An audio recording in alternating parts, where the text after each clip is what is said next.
faceoff. Shoots it, deflected. Right in. Pietrangelo save rebound. Stopped by Pietrangelo. I don't believe that save. Neither does Peter Stastny. He can't believe the save that Pietrangelo just made on him as Frankie sparkling on that maneuver there to stop and rob Peter Stastny. He should get 5 to 10 for that. Hello and welcome to episode 62 of Tendy Talk, presented by the BLPA and the Hockey Podcast Networks. I'm your host Joe, better known as Wash Up Goalie on social media. This week I chat with a former high school goalie partner of mine from Brother Rice High School of Chicago and a current candidate for the Vista City Council in Vista, California, Dan O'Donnell. Dan and I haven't talked in probably close to 20 years, so it was nice to catch up with him. A note about next week's podcast, so I'm taking the week off between Christmas and New Year's. You probably don't want to listen to podcasts anyway during that week because you'll be busy with friends and family. So use this time to catch up on past episodes or re-listen to your favorite episodes if you do want to listen. So, without further ado, let's get to the conversation with Dan. What's happening, sir? Not much. How are you, Dan? I'm good, man. It's been a long time. I was just thinking about it. It's got to have been at least 20 years since we've talked, not on Facebook. Yeah, I mean, I think the last time I physically saw you was an alumni game back in like 02 or 03, somewhere back there. Yeah, I want to say it was probably 02 because I was still in college. Mm-hmm. And that was the last alumni game I've been to.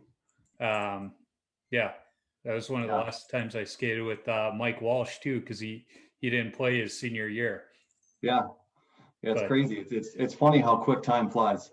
Yeah, it is. I was thinking about that. I was like, God, it feels like just yesterday we would be playing roller hockey at that little elementary school next to Macaulay after school, and then all head home in time to grab some food and then head to the rink for practice. I know. It's when I think back about how much I played hockey as a kid, it blows my mind because only playing once a week now, my body's not 18 anymore. And while my mind still thinks I can play like I did when I was younger, it definitely is not the case. But we were also out, we were rollerblading every day playing, or we'd be on the ice 6 days a week. So it's a very different time now. Every now and then I'll play in a weekend tournament for charity out here. And, they pack in 4 games into a weekend. And then it's, I got my league game on Sunday night too. So I'll play 5 games in a, 48-hour span. And I'm like, Jesus, I'm old.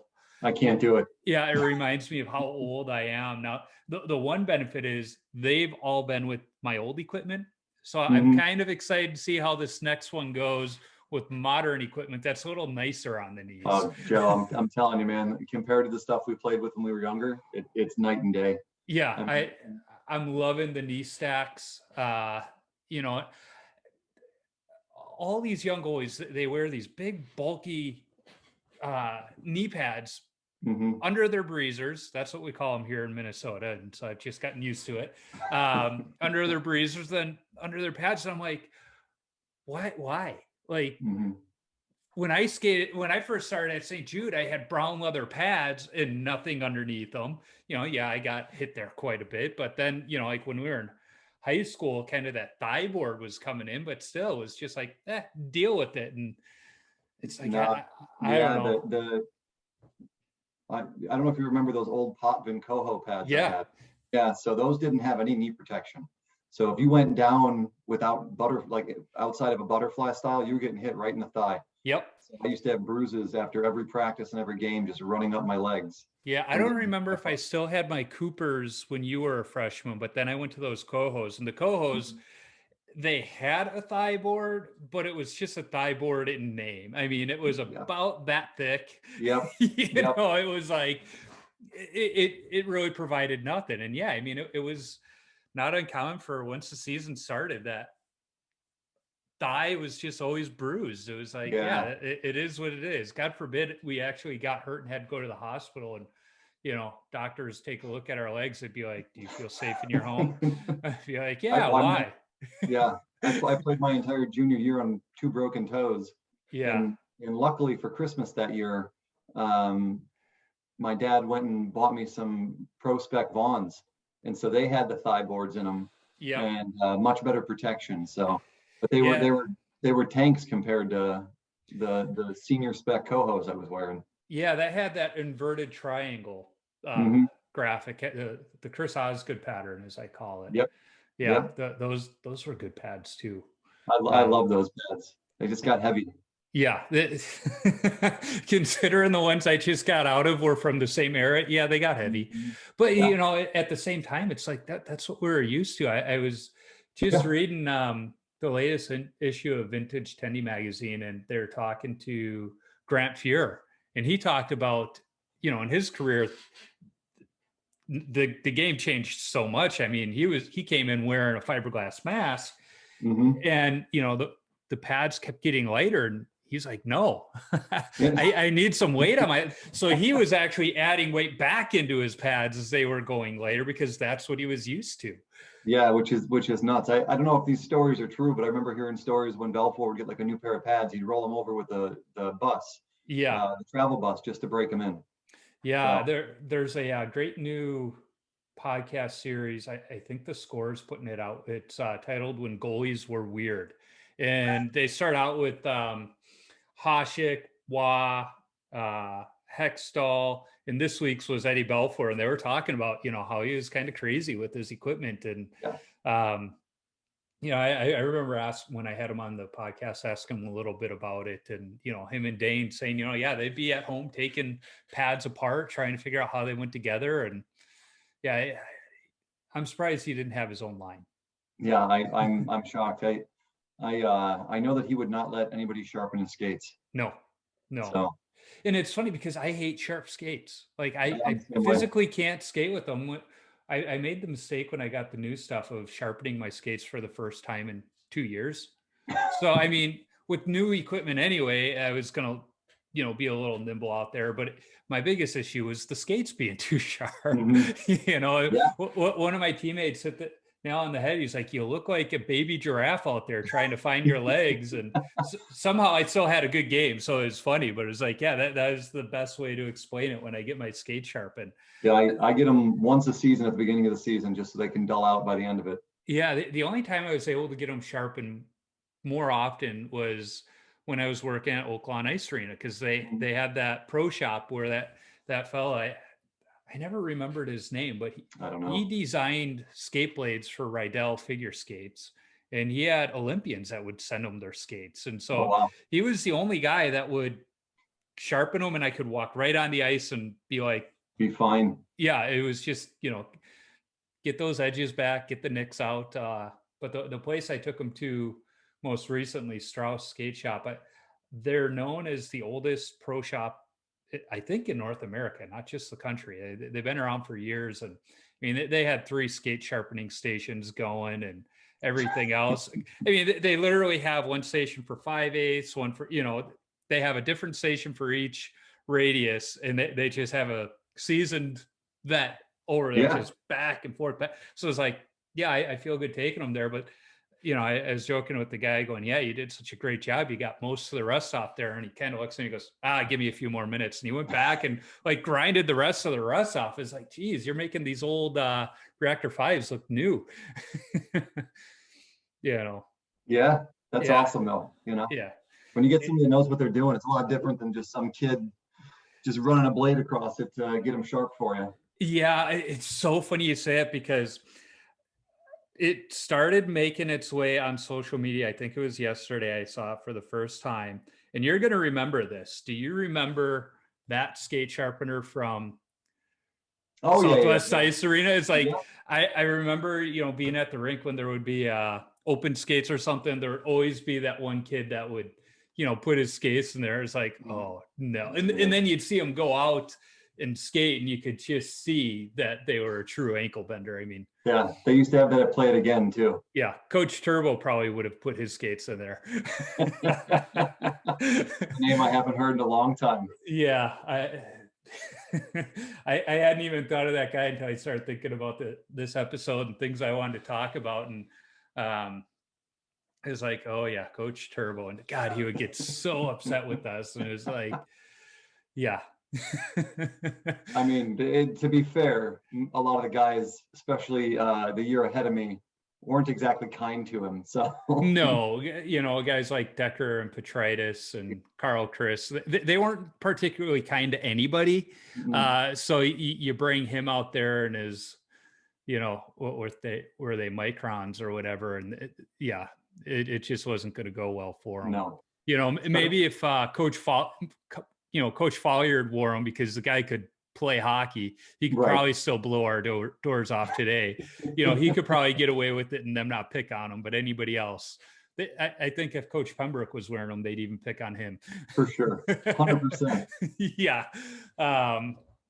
So I know we could probably just sit here and reminisce and all that for hours, but I know you've listened to a few episodes because like the Belfour one and whatnot, but I always like to ask people, how did you get started in hockey? I know your older brother played, is that kind of why you wound up going that route? Or it's funny because it wasn't something when I was younger I was ever actually interested in. I didn't play organized hockey until I got to Brother Rice. I mean, all of my games were believe it or not, I'm going to agree with you because my freshman year I was not very good.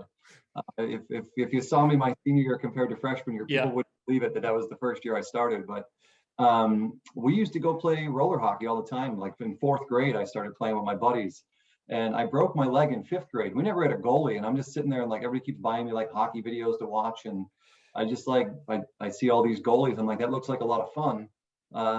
And to the point you made earlier, we're a weird group. And so people would give me money for breaking a bone. I went and bought an old pair of the old pair of like brown Cooper pads to go play street hockey in. And so I became the pseudo goalie. And then from there, I'm not exaggerating, Joe, like every day after school, we'd be in the cul-de-sac at my house or we'd be at the tennis courts.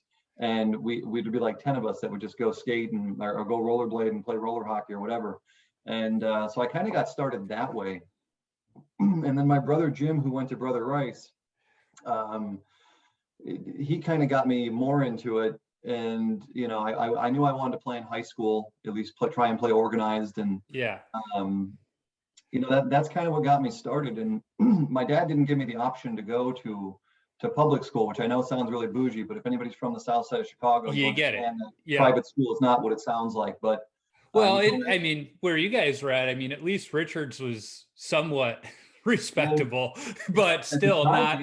Yeah, they didn't have a hockey team at the time. Like the Cobras came in later, but I went to Brother Rice because that's where my brother went, and I will never forget the first practice I had for the summer skate for incoming freshmen. I was wearing forward skates. I had a forward helmet on. I had a TNT Franklin chest protector, which was equivalent to probably a street chest protector. I was all mismatched, and I didn't even have a jersey that fit right. I mean, it was a mess, But like I said, in 4th grade, I started playing with my buddies, and I lived next to this guy named Joe Eastman, who was probably to this day one of the best pure hockey players I've ever played against. He loved the game, so we always got all the neighborhood people together, and that's kind of where my love for the sport grew. There were quite a few hockey players in that neighborhood you grew up in too, because I know that area. Say what you will about the kid, Cliff Wells. He was even I don't know if you ever met him or not. What was the name? Cliff was a phenomenal hockey player. Yeah, he's a classic. You broke up right there. What'd you say? I was gonna say Cliff is a classic example of the Herb Brooks 10-cent fart for a brain. He had the skill, but he didn't have the hockey sense to be a good team player. No, and like if he could have modeled himself better towards being a team player, he had the size, he had the speed, he had a wicked slap shot. He had one of the best snapshots I've ever seen. And he had a great hockey sense. He just knew the game very well. And I don't want to say wasted talent, but like if you watch the kid play when he was younger, I don't remember him playing in a house league game where he didn't score at least 3 goals. Him and I think it was my squirt year, my first year playing, we're teammates for some. I don't know if he was playing up or what, but him and I were teammates early on, and then when he came to Brother Rice again, and I think Cliff's biggest issue as he progressed through hockey was the fact that he was an only child. And his parents, I totally get it having kids of my own. They absolutely loved the kid. And because of that, Cliff could do no wrong. Therefore, on the ice, all he heard in the car ride home was how great he was and how he did Right. nothing wrong on the ice, where, our dads would be like, well, that was a crappy goal you gave up. What Oh, were you well, thinking? yeah, You know? 100%. I think to speak to his mindset, I'll never forget a game. It had to be my freshman year because I think he only played 2 years, but um, there was a game where he passed the puck and I don't think the ref gave him the assist for Yeah. the secondary assist. So he went up to the ref and was like, hey, just so you know, like I should get a point for that as well. Yep. Just to make sure that he had a point on the score sheet. Well, and So he was the player that if he got 2 goals in a game, but we lost by 7, he was happy. Because, it, and I mean, I hate picking on the kid because, like you said, great person too, off the ice. yeah. Get him away from the ice rink, just a kind-hearted fella, Yeah. And again, his parents were some of the nicest people I've ever met. Yeah. He lived down the street from me. I used to hang out with Cliff all the time. His parents Yeah. were super nice, and his grandma was a nice person. Like Cliff, Yeah. Cliff off the ice was fun to hang out with. He always Uh, knew his dad was in a good mood when he started pronouncing everybody's names backwards.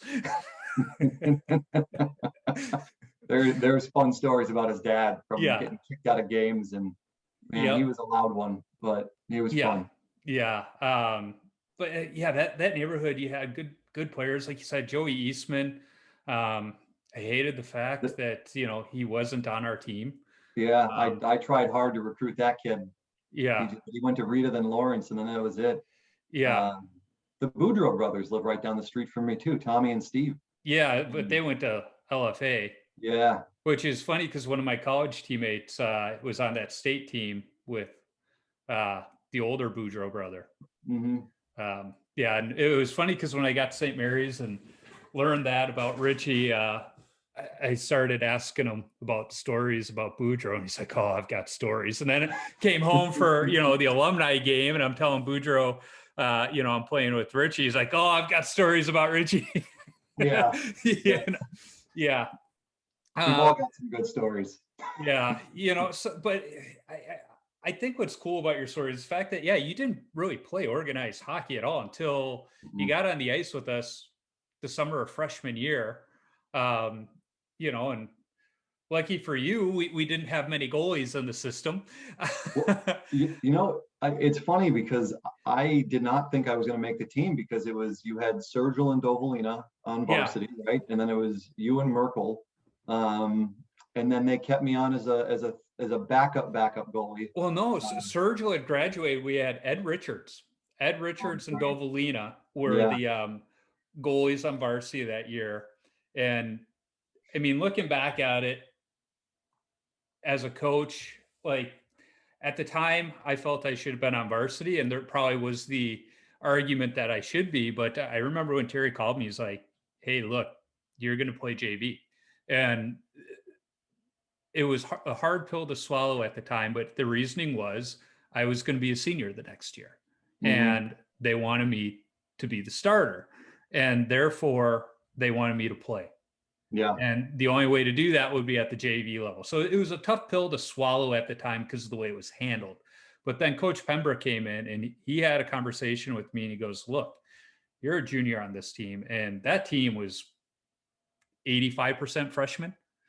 It was a very young team. He goes, "Look, we got a lot of young kids. You've been playing in this, league for, this will be 3 years now. I need you to be a captain without being a captain."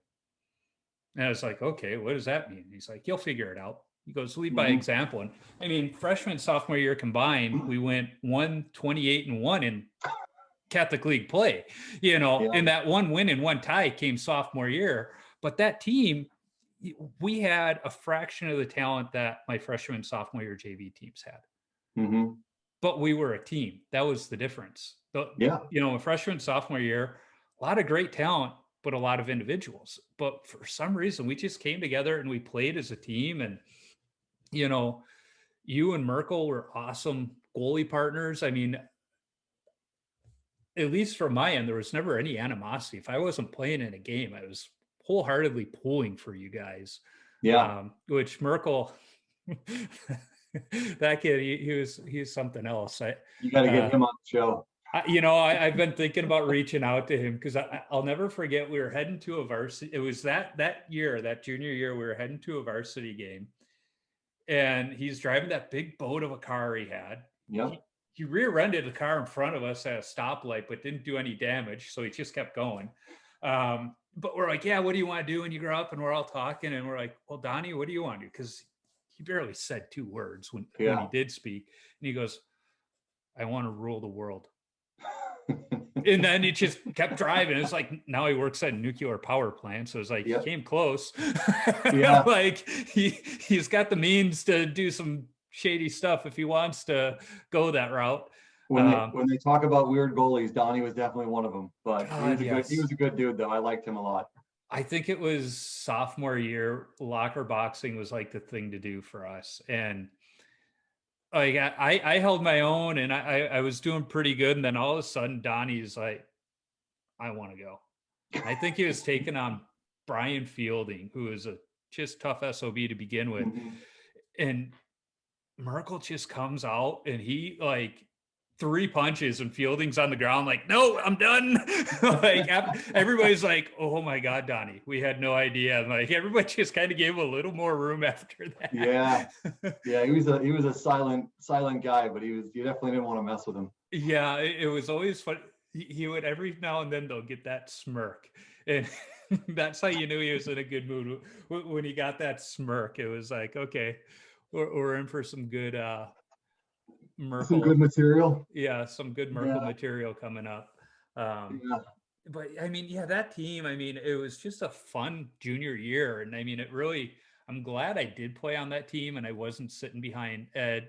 And then, of course, Terry left the program as I went in my senior year. So kind of squashed the plan of me getting the lion's share of the games. But, after I'm trying to remember, because I was on varsity senior year. Who was your goalie partner? Just me. It was There's only three of us in the program. That's so right. my sophomore and junior year, I was the only goalie on the JV program. So I got lots of. That's right. Well, and that probably the best thing for you too. It 100% was, and it's to kind of go back to my freshman year, that JV team, that was a lot of fun to play on. Yeah. But if you look at the people that were on that team, like that set up the future of our program, at least for the next 4 or 5 years. Yeah. And then going into sophomore year, you and Joe were playing on varsity. And so I had the entire lion's share of the games on JV. Yeah, because I think every now and then they would bring Joe in for a game, just, if we hadn't played in a while and, but I that's right. You got darn near every game. Yeah, but my breakout point when I started actually turning the page of becoming a better goaltender was actually the Thanksgiving tournament at Southwest my sophomore year. I loved that tournament. Yeah, it was always fun, but I remember we lost 2-1 to Glenbrook North to take third place instead of go to the championship game.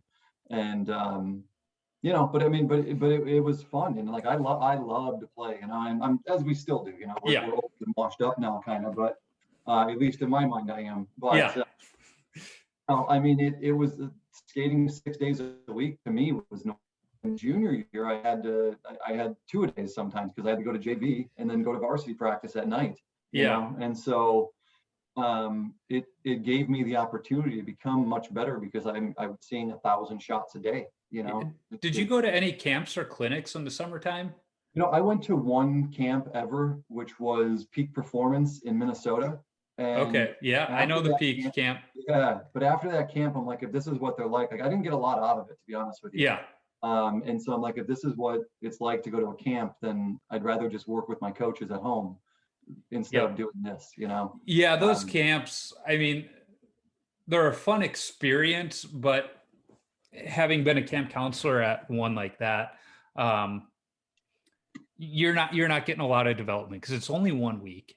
Because when I was, in youth hockey, I would go to the Darren McCluskey summer camp, and it was once a week, every week throughout the summer. To me, that was better than going away for a week and having some fun because we were constantly working on our skills. It was only goalies. which was also fun because a couple of the refs that were always reffing the Catholic League games were the shooters. So, had a nice little rapport with them, got some quicker whistles. But it was just better. And I remember my freshman year, I was working the St. Mary's camp, and Radowitz and Jay Nicky came to the camp, and they wound up being my campers for my team. It was like, really? Oh, this isn't going to be good. They may have gotten a little extra special treatment, got away with a little more than they should have that week. Yeah. Justin Rad, he's a good dude. He was mischievous, I'll tell you. He seemed like this quiet, nice kid, and then you get him out and away from everybody, and he liked to get up some trouble. So nothing like illegal or bad, just Yeah, he was get out and have some fun. You hear the stories about like Marc-Andre Fleury just playing pranks on guys. That was Radowitz. He was just like that. I can't even say quiet because he was always talking, but he was just that mischievous, like you said, mischievous. Doing nothing bad, just letting you know he was there. Mm-hmm. Then there's the Nicky brothers, those goofballs.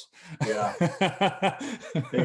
they were they were fun too. Yeah, you always knew they were in the locker room. I still remember. I think it was senior year, right after winter finals. We went tobogganing. Well, I had the 4-man toboggan, so the Nicky brothers go pick up Ryan Bush, and then they come to my house. Well, I'm waxing the toboggan, so it's going to go down like in Christmas Vacation, because we were going to Swallow Cliff to the toboggan chutes. And so I was like, all right, I'm going to go get my snow stuff on. You guys throw the toboggan on the top of the car. And Andy had that big old Lincoln, and he goes, okay, we can do that. I come out, his brother and Bush are still in the back seat. He's got all 4 windows rolled down, and he ties the toboggan to the car through the windows. And I look at him, I go, Andy, how are we getting in the car?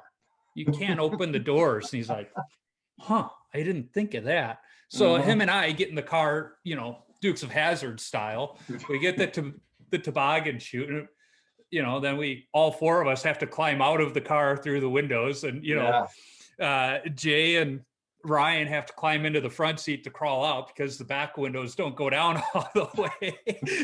So after we're done tobogganing, I go, okay, let's do this the right way. Open the doors before we tie it down. He goes, oh yeah, that makes more sense.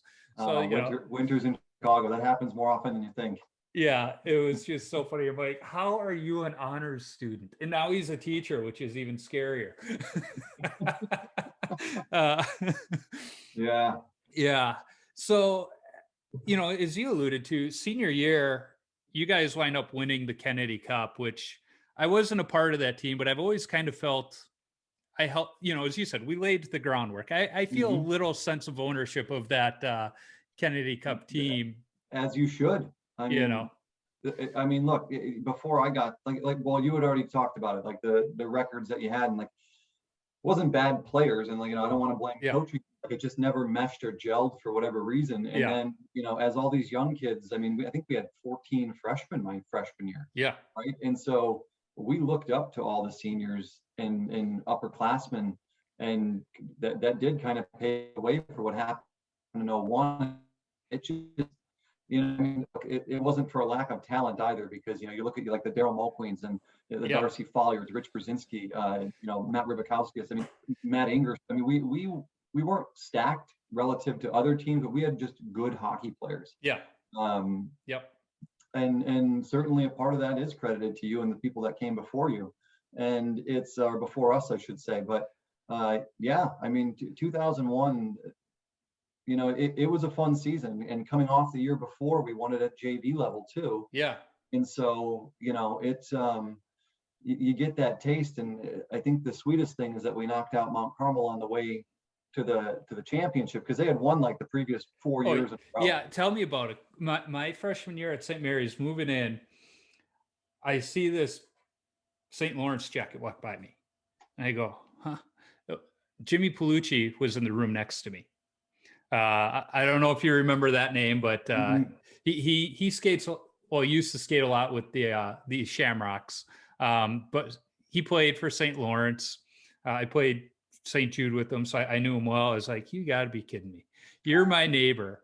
And then in comes walking Mike Hollinsworth with his Mount Carmel jacket on. And he, you know, he always brought out his bag of 4 Kennedy Cup rings to, you know, put in front of me and Jimmy just to rub it in. We're like, yeah, we know you were a 6th defenseman on a really good team. Right. You know, he's like, but I was on that team. But it was also fun. It was funny too, because the 3 of us would just go back and forth, picking on each other, Catholic League style. And then somebody, you know, from Minnesota would make a comment about one of our schools, and like all 3 of us would turn around and be like, what did you just say? Right. And they're like, nothing worse than you've been saying about him. Be like, yeah, but I can say that. And they're like, what do you mean? It's like, we got to explain the Catholic League to you guys. Like, it's like brothers. We can pick on each other, fight with each other, but when somebody else comes after us, right, we're a family. And they're like, it makes no sense. You're supposed to be rivals. They're like, yeah, we are on the ice, but you know, at the house party, we're giving each other drinks. Right. And it's funny because, you know, the dynamic of the league has changed so much since we played it, you know, and it's unfortunate because where every game was basically housed at Southwest or View or Oak Lawn, now they're all over the place, right? And you don't get that same camaraderie that you'd get from just seeing people around the rink all the time, because you'd have all 6 or 8 teams waiting to play. So you just run into people constantly. And you know, on the ice, we did not like each other, but you know, you get off the ice, and unless you weren't someone that was likable, everybody got along. Yeah, as long as you weren't one of the Darless boys, you were getting along. You know, I still remember when Pete jumped me after a game. Like, they beat us, and he still jumps me after a game in the lobby from behind because he didn't like a save I made on him. I was like, and Chief Chikarotis saw the whole thing going down, and Mr. Coleman's, you know, they saw it. They come in, you know, tear us apart, and you know, people are trying to say who started this or that, and Chief Chikarotis is like, no, he was standing there talking to friends, and Darless comes and it's like, thanks, Chief, you got my back. But I mean, it was a rough league, man. That's the thing. Like, everybody left it out there, and I mean, that's what made it so fun to play in, though. You know, I mean, it was the rivalries were there because you're playing schools that are a mile or 2 down the road. You're seeing each other 4 or 5 times a season, you know, or whatever it was, and it's it really created great hockey in that era of the Catholic League. And you know, absolutely. You know, I go to, you know, I haven't been to a game in like 5 years, but my wife and I are going back to Chicago for Christmas, and I really want to go to a Rice game if they have one. They seem to be playing well this year too. So but you know, we can talk about the program and where it's gone up and down and all the downside, but man, I mean, if you go back to 01, and it started in spring league because we won the Orland League, and then we actually like tied 5 of our first 6 games that season. And so if you look at our record, it was like 15, I think we played 20 games in that league, so it was like like 16, 4 and 5. It was just some stupid thing. But there was a game against Fenwick, we were down, I think 3-1 or 4-1 going into the third, and came back and won 5-4. And that was the turning point of the entire season, because after that game we knew that we could beat anybody, because Fenwick was a really good team. Yeah, they were. When I got done with college, I was coaching one of the high schools up here, and they were always, you know, the kids were always kind of razzing me like, you only played high school hockey in Chicago, it's not that good. Well, then Christmas tournament over in Blaine, we were playing in it, and Fenwick was in there the year after they won the state championship, and they come and they're playing Catholic League hockey, and they're just beating the crap out of everybody, and the refs are going, we could call a penalty on every play, but like, that's just their style of hockey. You know, we're going to call the blatant stuff. And like, they just cleaned up in this tournament, just blowing people away. And like, I wanted my team to win, but I wasn't disappointed when Fenwick just put on a clinic and beat us. And because that next morning at the tournament, I walk in the locker room and I look at the boys and go, so about that Catholic League in Chicago, it's pretty good hockey, isn't it? And one kid goes, I had no idea. It was just a fist fight every game. What it was, man. Yeah. A lot of injuries, broken collarbones, hard hits, you know, but. Yeah, I mean, we had to have had 5 or 6 broken collarbones a season. I mean, the fact that my dad had one of those little collarbone slings in his little emergency bag, he always brought it because he would just raid the ambulances and create a first aid kit to bring with him. And he always had one in there because it happened every few weeks, whether it was our team or the other team, somebody always had. Rob Kintz, I don't know if you remember him. Yeah, I remember him. He broke his collarbone, came back 2 games later, he broke it again. Yeah. Yeah. That's what it was. It's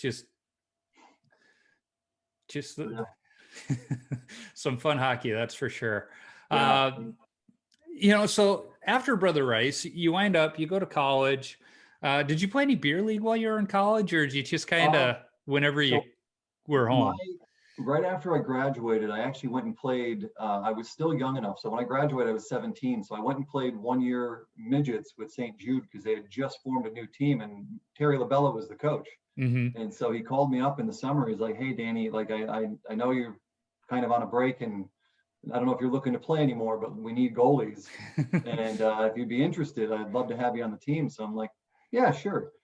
So I went and played St. Jude. That team was fun, but awful. Mm-hmm. I think we won 2 games the entire season. And then after that, I went away to Illinois State University and I didn't play for like 2 years. And a guy I used to work with, this guy, Andy,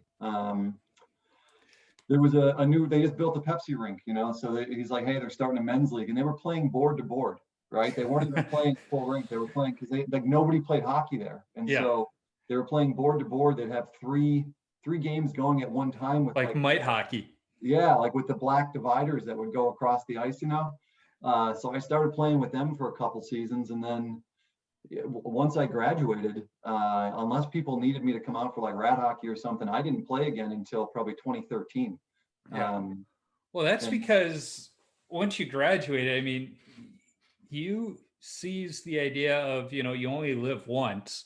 And, I remember Mr. Melinda, one day in chemistry, he kept calling people rednecks, and we're all like, "We're not rednecks. Like, we live in the city. Like, what are you talking about?" And somebody asked him, what's his term of a redneck? And he said, "My term of a redneck is somebody who's never going to leave home. Somebody who's going to live in the same neighborhood their whole life and never experience the world." Well, if you went and saw Mr. Melinda today, there's no way he could call you a redneck because you've kind of bounced all over. I mean, your journey's taken you, you spent a year in Australia of all places, and you wind up in California of all places. The weather's terrible there. If you look outside right now, we have one of the worst rainstorms we've had, and who knows how long. But it's once every 8 months we get one of these. So. Yeah, we've got 6 inches of snow on the ground right now. I don't miss those days at all. But yeah, I mean, look, for me, my hockey journey kind of changed just because I knew it was never going to be a career for me. So I actually made a regrettable decision to not even try and play in college. And I wish I had at least attempted to see if, one, I could have done it, but just to extend my playing career a little bit longer. Because, beer league is fun, but it's not the same as competitive hockey. And so when you get out of that uber competitive Catholic league, and then, you don't know what the next step is. And I didn't even try out for teams or even try and, not that I would have been scouted, but even try and like get noticed by other teams to see if they want me to play. So I just kind of stepped away from the game, and I guess regret's a strong word, but looking back at it, I may have made a different decision to at least try and go play in a club team, or if I would have been make a D3 club or something like that. But that's a good point too, because I mean, when we were coming up, the internet existed, but you use it for research papers at school, and that was about it. So the idea of club college hockey, ACHA hockey today, we really didn't know about that. We didn't realize how many schools had, maybe it wasn't NCAA hockey, but it was still college hockey. It was still competitive hockey. Yeah. We didn't know about that. I knew Northern had a team because a couple of the Rice guys went up there, and they had a summer team that I would fill in for every now and then. But it was like so many schools that had those club teams. Yeah. didn't even know. Would it have changed where I went to school? Probably not. But would it have expanded what schools I looked at? Probably. Yeah. Especially looking at it today and how some of these ACHA teams are set up. But I was lucky. I've told the story on the podcast before. My freshman year at St. Mary's, we had 26 goalies trying out for 6 spots. Like I walked in there, I was like, well, this is the end of my hockey career. But somehow I got that 6th spot, and I had my college goalie coach on one of my early episodes, and he confirmed what I knew all along. I was picked because they knew I'd be a good locker room guy.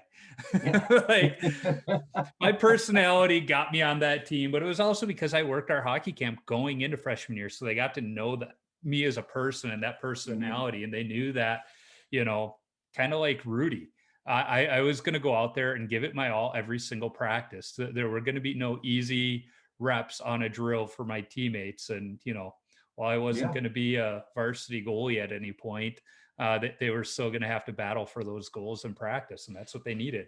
And that matters, I mean, I can tell you 2 quick stories. I remember like my senior year, I didn't get to play a lot. Joe Dopolina was one of the best goaltenders in the state, and playing time was sparse, but like I battled my ass off every practice as if I was going to play the next game. Yep. And I'll never forget Coach Pembroke, after the season was over, there was some leftover money, and he's like, hey, I want you to give this back to your dad. He's like, I really appreciate what you've put in for this team and in your entire career playing at Brother Rice. And I was like, Coach, for me, it wasn't about like, did I want to play? Of course I wanted to play, but I wanted my team to be prepared, and I wanted them to be better. And if that meant me busting my ass at practice, regardless of whether or not I was going to play, like that's what I was going to do, because, I didn't want to just pack it in and say, oh, well, I'm not going to play, so what's the point? Right. But locker room chemistry is important. I won't name the player's name, but we had a guy that quit the team twice in one season. And this was my junior year. And Coach Mahalik, who used to coach for the Saints at Oak Lawn, he was a coach at the time. And AJ Kerr's dad, Artie, was our coach. And Coach Mahalik just came up to me. He's like, hey, Dan, like you are the captain of this team. Like you are the leader on this team. Like, do you want him back? And I just told him, like, listen, he's not a good teammate. He gets fired up and quits and walks off the ice, and I'm like, we don't need him. Like, don't let him back. And he's like, all right, that's it. And he wouldn't let him play. I think I know who that was. And he was a problem freshman year too. And there were times I had to pull him aside and be like, hey, you're part of a team. This isn't, we're not all here supporting characters for you. We're all here together. And nobody's greater than the sum. The unfortunate thing is he was a very good player, well, very good. He was a good player. And, we ended up winning junior year without him. And to be honest with you, that kind of ended his Brother Rice hockey career when he wasn't let back on the team, because that followed with him. They didn't want him in that attitude in a locker room that we had worked so hard to build that camaraderie. Didn't want him coming in and disrupting that, So that was the end of it. It's funny because we keep kind of referencing kind of that camaraderie that team that wound up winning the Kennedy Cup had. And, we started laying those those tracks your freshman year. Like you said, every day after school, we were getting together as almost an entire team. Whether you were one of the guys that we hung out with after games or not, it didn't matter. It's like, hey, this is what time we're all meeting up, And, some guys be like, I got a lot of homework tonight. Okay. All right. But it was like, okay, we're all getting together, whether we like you or not, we're getting together. This is how it is. And it's funny because I don't know if it was a podcast I was listening to or something I was reading, but they were talking about, kind of some of those old Oilers teams and whatnot. And one of the things that set them apart was they went out as a team after games and practices. It wasn't, like today where these are the guys that get along. It was like, no, we are all going out. You're the guy that was just called up from the minors. Hey, we're going out. You're coming with us. Like and that goes a long way to building a team. Yeah. And, and that's how it was, and even with us, well, I mean, you are part of that, everybody hung out, whether it was different groups, different weekends, whatever it was, but like, there's not one guy on that team that at some point I didn't hang out with or go out with for a weekend or whatever it was. and that's just kind of how we built that, and that's also kind of a South Side Chicago mentality of, we are all in this together, like we're all one group. Yep. Even the guys that weren't necessarily the most social, we'd always try and invite them out. Yeah. Yep. And I mean, that does go a long way towards it. If we weren't playing when the football team was playing, we were at those football games as a team. I kind of regret not going to the basketball games, but I never liked basketball. It's like, I'm not going to spend a couple bucks and go watch a game I don't like. But I mean, Brother Rice basketball is, it's an experience. It was fun back then, and I'm sure it still is, but the student section would go nuts, and the team was good when we were, I don't know if I think it was your senior year. Yeah, it was the first class. I think they won Catholic League all 4 years, my graduating class. But I mean, it was our generation that created the Crusader Crazies, which is crazy because like we'd be written about all over. I don't want to say we because I wasn't in that group that often, but that student cheering section would be written about all over the state of Illinois about like when you play them, you better be prepared because it's a loud, rambunctious group when you go into the house. And we traveled well. I think the administration wanted to get some leadership with the student section after my freshman year and a little incident we had that put us in the national news, but it worked. I still remember the day that Jesse Jackson came to speak at the school, and knowing the dads of many of us didn't make it to school that day because our dads didn't agree with it. And Paul Hamilton was our JV coach at the time, and he was getting his doctorate at St. Xavier. So he was doing some interning at Brother Rice as a counselor. So he saw the attendance sheet every day, and the rule was if you don't go to school, you can't practice or whatnot. And come walking into the rink, and Paul, and what's funny is one of the few times Paul didn't actually take me to practice because his apartment was like 2 blocks away. So usually he would just pick me up for practice so mom and dad didn't have to go out. And so I get to Oak Lawn, I'm walking into the rink, and he goes, Mr. Drennan. One of the only times he called me Mr. Drennan, it was usually Joe or you idiot. He goes, I was looking over the attendance list today and noticed you weren't in school today. And I go, yeah. He goes, you're not supposed to practice, right? I said, well, as we've learned in religion class, one of the commandments is honor thy mother and father. I really wanted to go to school today, but my dad just wouldn't let me. So, and he just starts laughing. He goes, that's the best excuse I've gotten yet. Go on in. Yeah. Those were interesting times right then. But yeah, I wasn't the great academic student that I became in my later years. I did not pay close attention to my grades when I was in high school. And there was a couple times I was put on academic probation with the hockey team, and I had to go, like I couldn't play until I showed a passing grade for every class that week. Yeah. And Mr. Pembroke was really strict about it too. He's like, listen, Dan, you're not allowed to practice if you don't have passing grades. And so I would do just enough to get by just to keep playing hockey. That was one thing, because I appreciated that they did weekly progress reports for athletes. So it was like, if you're not passing this week, you're not participating this week. And so my mom always knew I would at least have C's in every class. She's like, because of that, I never had to worry about your grades. And then I remember my senior year when Zaboski came in, because IHSA rules, you could have 2 Ds and play. He's like, I don't like that rule. I think it should be C's or better. And a few of our teammates kind of got the wide eyes and are like, huh? Yep. Yeah. I forgot that he was coach for a year. Yeah, that was my senior year. It did not go well. It did not. Now that I reflect back on it, I literally had forgotten about him.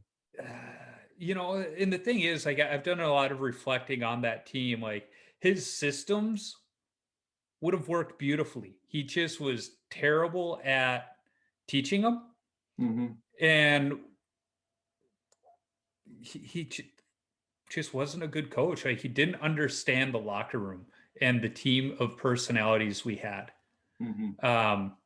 But I'll never forget, he calls a timeout in a game. We're losing. And I forget what happened, but he just like looks at us all and he's like, "You've all seen the Lion King, right?" And we're like, "What?" And I think it was Sikorsky just hits him over the top of the helmet. He goes, "Remember when Rafiki hits Simba, and it's in the past. Learn from it, but move on." We're all like, "Yeah." And he's like, "Yeah, we're losing, but let's learn from it, move on, and have some fun, and win the rest of the game." We're like, "God, we still lost the game, but from that point on, we didn't lose." It was I forget what it was like one of the weirdest timeouts ever. Or like, what? You're talking about the Lion King? Like, we have 30 seconds here, and you're talking about the Lion King. Yeah, like that was the only good coaching moment of his. Because I mean, goalies like to know who's playing going into a game. He didn't understand that. Like, he wouldn't tell Mir Dovalina who was playing the day before. There were even games where he wouldn't tell us who was starting until after warmups. And me and Joe are like, we need to know, because whoever's starting takes more of the shot. We all have our own things. Like some people like to take more shots. Not I'm in beer leagues. I'm like, I only have so many saves in me. I'm taking 4 shots and that's it. But it's like, we need to know. And like, we're like, who's starting? He's like, Joe D. And we're like, no shit, but which one of us? And that would just irk both of us to no end, especially when he would wait until after warm-ups to tell us. We're just like, he's like, well, you should always be. And we're like, we get that, we are, but there's just a different way of mentally preparing when you absolutely know. And he didn't get it. And warm-ups for me were really important, because I always wanted a half moon to start so I could track the puck.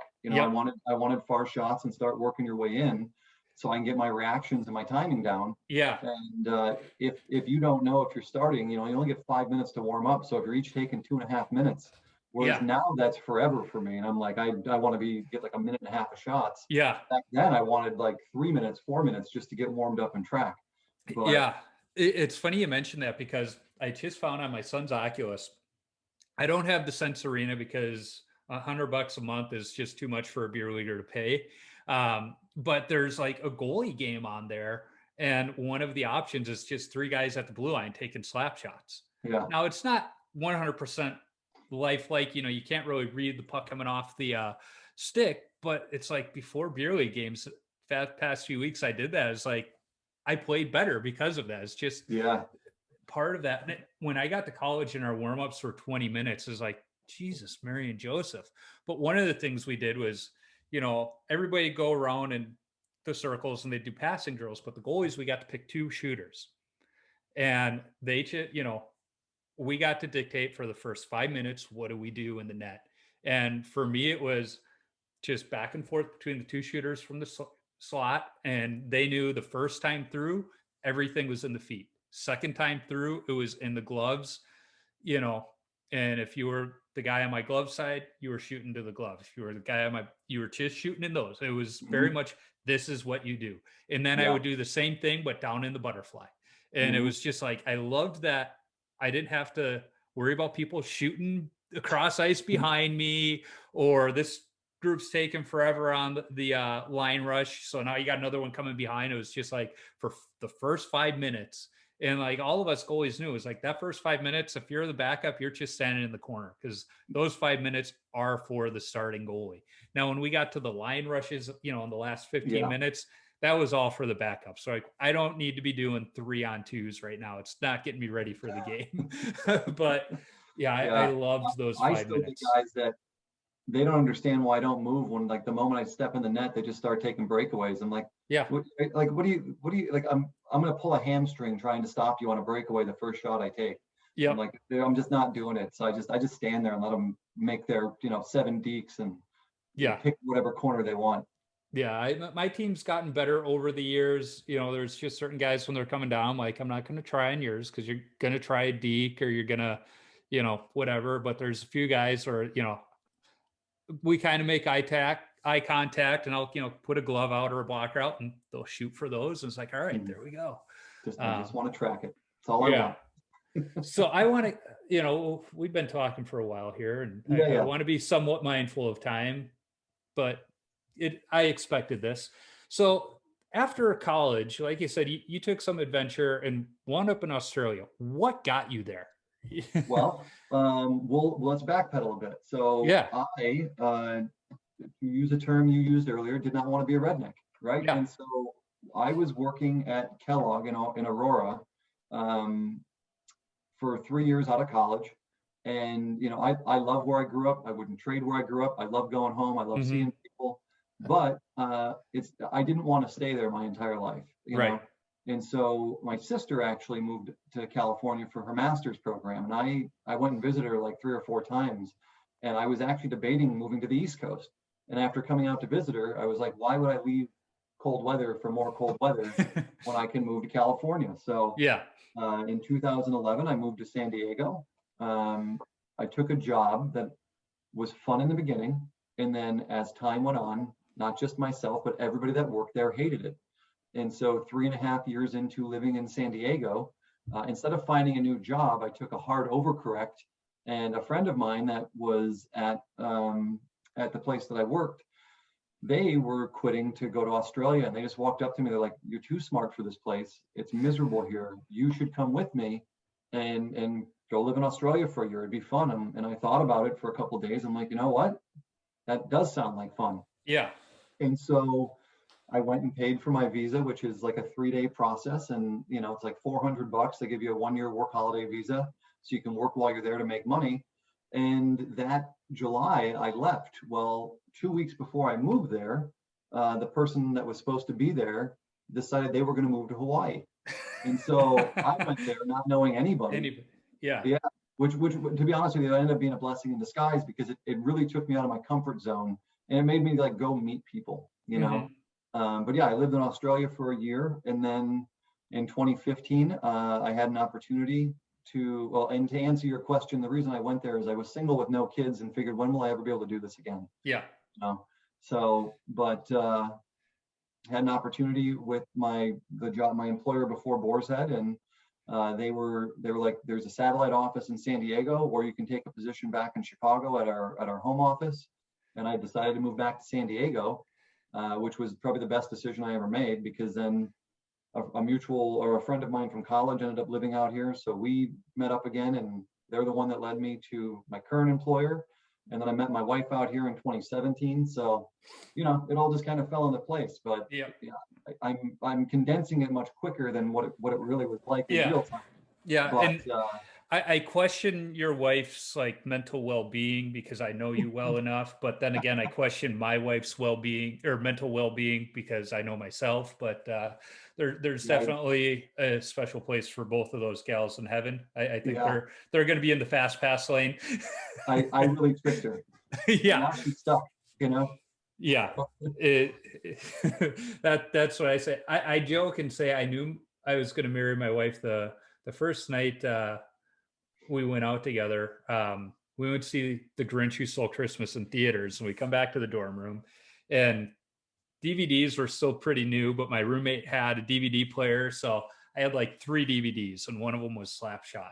And I was like, "Do you want to watch a movie?" Or she's like, "Sure. What do you have?" And I was like, I forget what other 2 I had, and it's like, and then I've got Slapshot. And she's like, "Oh, throw that one in." I was like, okay. And I put it in, like she knew it word for word. I was like, I love this girl.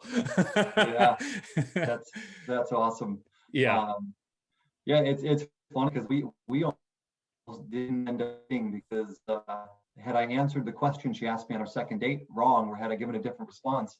But in college, I dated someone for like 6 years, right? Yeah. From in college and out of college. And it was not a great relationship, and we ended up breaking up, whatever, blah, blah. And so like, I needed Dan time. So for the next 6 years, I did not date anybody officially, just, go on dates, whatever. But when we met, I really liked her, and so the first date, like we hit it off, it was great.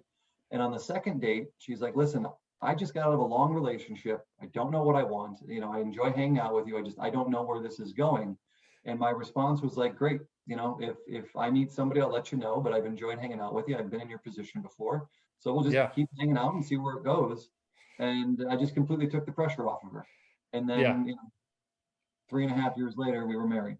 So if only she could have found another good date I Who know. knows? I mean, all the poor decisions she made. Yeah. Yeah. But, so you wind up in San Diego, a beautiful area. Actually, I have family that lives out that way. One of my dad's cousins lives out that way. And actually, there's a set of twins I went to grade school with that wound up moving out there too. I don't know if I know one of them did. I think both of them may have married Navy SEALs. So that's how they wound up out there. That's she'll end up. Yeah, exactly. But so it's a beautiful area, but it's not known as a hockey hotbed. I mean, they have the Gulls now. So how did you get back into playing hockey regularly with not knowing anybody in the hockey scene out there and Yeah. it not being a traditional hockey market? So now it has grown tremendously. Like Yeah. there's rinks all over the place. But when I was here in 2013, the only like the first time I stepped back on the ice, the only rink that was around that had like a regular league that I knew about anyway was a place called UTC, which is in the food court of a mall, and that's where I still play today. But I brought my equipment out here just because I wanted to get back out, and I just started asking people if they know where any ice rinks are, and somebody had suggested it to me, and I just started filling in for people. And then before COVID hit, I was actually skating at 3 different rinks, subbing for goalies, and then COVID hit, and everything shuts down. Our rink kind of got away from protocol in the sense of like if it was a private event, they could still have a game. And so instead of being a league sanctioned event, it would be a private. You're basically renting the ice and just inviting people out. Yeah. And if you guys just so happen to keep track of who's winning these private event games and compare them to other private event games. And that's how it was. But I mean, they were strict though. They're like, if you're not wearing a face mask, and playing hockey in a face mask is awful. Yeah. But if you're not wearing a face mask on the ice or in the locker room, like you're going to get kicked out of the building. Did you use the CCM Game On mask, or did you just wear a normal one underneath? At first I used cloth masks, and that did not work. And then I ended up getting like a almost like a silk nylon mask that was like it was a standard but like thinner. I tried using a gator, but they're like, those aren't real. So so they wouldn't let me use those. But yeah, I mean, just the amount of sweat you accumulate on those things is because for a while here in Minnesota we had to wear the mask. So I bought that CCM one that they made for goalie masks, and it wasn't too bad because it sat like this above the nose, so you didn't have anything right on your mouth and nose as you were playing. And when you think about it, I mean, from preventing anything from getting out because of the way your goalie mask is, it was doing what it was supposed to. Probably better because half of it was your goalie mask and that was fiberglass, but your vision down low was it took some getting used to. And I said my tracking should be so much better when I'm able to pull this thing off. And yeah, my tracking down low was better because instead of just looking down with my eyes, I was moving my head down like that. It's funny, the little things that make such a huge difference when you're playing the game. Yeah, well, and a friend of ours, their daughter was starting to play high school hockey. It's a weird thing in Minnesota that they let you play high school sports in 7th and 8th grade if you're good enough, or in the realm of girls sports, a lot of times it's numbers. They don't have the numbers for a varsity and a JV. So a lot of times the 7th and 8th graders are playing JV. Well, she was playing JV. I think she was in 8th grade when it started. And she was a defenseman. And, she's like so excited. She scored a couple goals in a scrimmage. And she's like, this is amazing. It's like, listen, Allie, you're going to score quite a few goals from the blue line this year because goalies can't see down low. Like, as long as you guys have to wear masks on the ice, you're going to be goals are going to be up exponentially this year. Yeah. And, that prediction was accurate. They were up while they had to wear masks. In fact, my beer league team didn't play our fall season because Delta variant was just starting to kick in when we had to sign up, and they had a feeling that the mask mandate while skating was going to come back. Well, it didn't. So they skipped the fall season, but another team I sub for every now and then, their goalie had surgery. So they're like, hey, we need a goalie. Can you play? It's like, absolutely, I can play. So I was able to at least keep playing. But now January 7th, our winter league starts up, and a bunch of my teammates who haven't skated in almost 2 years. And Yeah. we're not a very good team when we skate regularly, but the locker room is awesome. That's why I play on this team, because I really appreciate the guys, and it's a good bunch. So it's fun. It kind of reminds me of high school. I'm getting 40 shots a game in beer league. Yeah. So it's like, hey, I was conditioned for this years ago, guys. I'm all good. Yeah. But yeah, they're like, yeah, we can't skate wearing a mask. And their feeling is they can't skate wearing a mask because they don't have the physical fitness for it. And I'm looking, I'm going, our team name is the Hosers because almost all of you are firemen. Like, that concerns me as a taxpayer whose house you guys cover, that wearing a mask to do something physical is too much for you. Like, Right. are you going to be able to pull me out of my home if it's burning? They're like, probably not. That's why you got a sprinkler system. I was like, yeah, that's true. But they're like, yeah, we see the irony of it. We should all probably be working out a little more, but we're not. In fact, I had to place a new jersey order for most of the guys because they outdrew their old ones during the shutdown. I was like, Jesus, guys, you're killing me. Yeah. I mean, my team's kind of the same way, but we have kids. We have guys as young as 18 and guys that are almost 60 on my team. Yeah. And my league is not known for its defensive prowess. And so if there's such thing as a good 6-goal game, I had probably my best one the other day. We lost 6-2, but I mean, I probably made 40 saves in the process. Yeah. And, but it's fun. The reason it's a 45-minute drive for me to go play on Sundays, but it's worth it for me just because I enjoy the team. I enjoy the chemistry. I enjoy playing the ice with them. Even when we lose, like I'm still very competitive. Yeah. And my language on the ice sometimes will dictate that, but it's never at them. It's just because I don't like losing. I don't like giving up a goal. Yeah. And, so I never directed at any of the players, but it's fun. I enjoy it at a level that I didn't even when I started playing again. And so now, you just go out there, and if you have a bad game, you have a bad game. You don't worry about it. I call it my hour of therapy every week. And I didn't realize how much just emotionally, internally, I needed it until it was taken away during COVID, and how much just getting on that ice for an hour every week really did for my mental well-being. And you're absolutely right. The competitive side of us as beer league goalies, it's tough because we don't like to get scored on. We don't like to lose. And it wasn't until I was listening to one of the Goalie by Garmin podcasts where he was talking about focus on the things you can control. Focus on the shots you should be able to stop. But if they score on that back door because there was a guy standing there and your defenseman wasn't helping you out, that's not on you.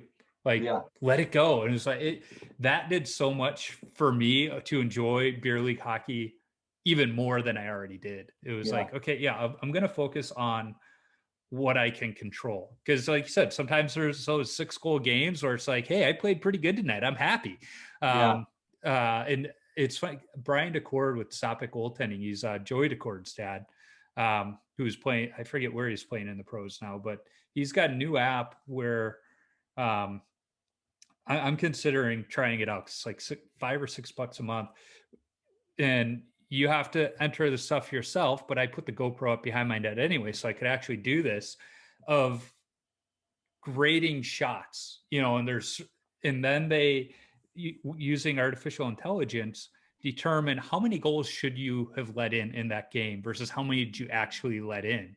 And it's just awesome way of looking at it. As a data analyst myself, I'm like, I love this. It's like taking what I do for a living and putting towards goaltending. But yeah, I mean, it's beer league goalies. There's times we let in 6 goals, but they probably should have scored 12. Right. And our teammates aren't looking at it that way. So sometimes I'm like, I wonder how many I should have let in that game. Yeah. Should I be as upset as I am, or should I be like, hey, that was pretty good? Yeah. And I think as you mature as a goaltender, your mindset changes as well. And when I say mature, I just mean get older, because you can brush that stuff off. Like something that happened in that game that would not have happened in high school is that a guy come up to you and say, hey man, I'm really sorry about that. I'm like, that wasn't your fault. That was just a good shot. Even though he was standing in front of me, the guy still picked a corner that I don't know if I would have saved it even if he wasn't standing in front of me, you Yep. know? But in high school, I probably would have been like, you need to get out of my way and Yeah. let me see the shot, you know? Yeah. There's the one instance I've told a time or two on the podcast. One of my games, I'm on my right post, and I know there's a guy back here just all alone. And my defenseman's literally standing right here. And I'm pointing, I'm like, cover Mhm. him. And he's not 5, 6 times I tell him because I know what's coming. The guy is in the corner with the puck battling. As soon as he comes out, he passes the guy, tips it in, and I turn to just like ream this guy out, and he just looks at me and goes, "Oh, you meant that guy." And I just started laughing. It was like, yeah, because that's the thing too, is like not all my teammates played organized hockey until beer league. Yeah. So it's like they don't see the game the way we do, but it was just so funny. Like I tell them like 5 or 6 times, cover that guy, and because I know it's coming if you don't. And then it happened. He's like, "Oh, you met that guy." Yeah, while I would have liked to have played more senior year, I had my coaches asking me for advice, not advice necessarily, but like what I'm seeing out there, because when you're watching the game and not in it, you see so much more developing in how players play on the other team and Yeah. what plays they're running and all these things. And it gave me a unique opportunity just to kind of understand the game better. So when Yeah. I did play, I knew what to look for, or whatever it might be. But you're right. Not everybody gets that opportunity. And I will tell you, most of the guys I play with now did not play any organized hockey. Yeah. In fact, most of them didn't start until they started playing beer league hockey. Yeah. And so I give them a lot of slack when it comes to certain Yeah. things. Yeah. We got one fellow on our team. He's an ankle bender. Like they bend when he skates. Has only played beer league hockey. In the couple of years we've been playing together, he has gotten better, but he has hockey sense. And late in a game, I want him on the ice over some of our other defensemen. I don't think there's ever been an odd man rush that he hasn't broken up. And it's not because he's a great player, it's because he's got hockey sense. And, when there is that odd man rush and I'm saying take the shooter, he listens to me. Or when I say take the pass, take away the pass, he's listening to me and actually doing that, not just like, I'm going to do what I want to do. Like he just, and there's sometimes after games, he's like, hey, in this situation, what should I have done? It's like, I like that out of him. But again, he's got that hockey sense where not all guys who haven't come up playing organized hockey have. I mean, there's times me and my dad will go to a Hawks game or something, and we like to sit up high to see the plays. Yeah. And he'll look at me and go, what are you seeing right now? And I'm like, well, I can see they're running a, 2-1-2, or they're running an umbrella. He's like, what do you mean? And so I got to try and explain it to him without having a teleprompter, but I'm able to do it. And he's like, oh, okay. So it's just kind of fun when he's looking at me going, you're seeing a completely different game than me right now. And it's, interesting to get in the headspace there. Listen, I still give players on my team unsolicited advice all the time. Most of them don't take it. Yeah. Like when I say, hey, if you're going to pinch, make sure you have it. Don't pinch the line unless you know you're going to get the puck. Yeah. And the amount of odd man rushes we give up still every game because they don't listen to me. Yeah. I've gotten really good at breakaways over the years. Thank God I still have my flexibility because I'm able, they're not expecting a 40-year-old beer league goalie to pull out the splits, but I do don't know that. How the hell you do that, Joe? I was just talking to my wife about that the other night. I'm like, this guy used to be able to do. I'm shocked that you still can, but I'm like, in high school he used to be able to do the splits, and he did them all the time. Yeah. Well, do you remember I would do them between the two chairs, and I would like literally be down, past the being straight. It was just down between two chairs. It was just, I don't know. I've been blessed to be flexible. And part of that goes back to, going to Darren McCluskey's goalie camps. His pro career ended because he didn't stretch before practice and he blew his knee out. So he drilled it into us. Like, you stretch in the locker room, you stretch as soon as you get on the ice. And then at the end of practice, you stretch again.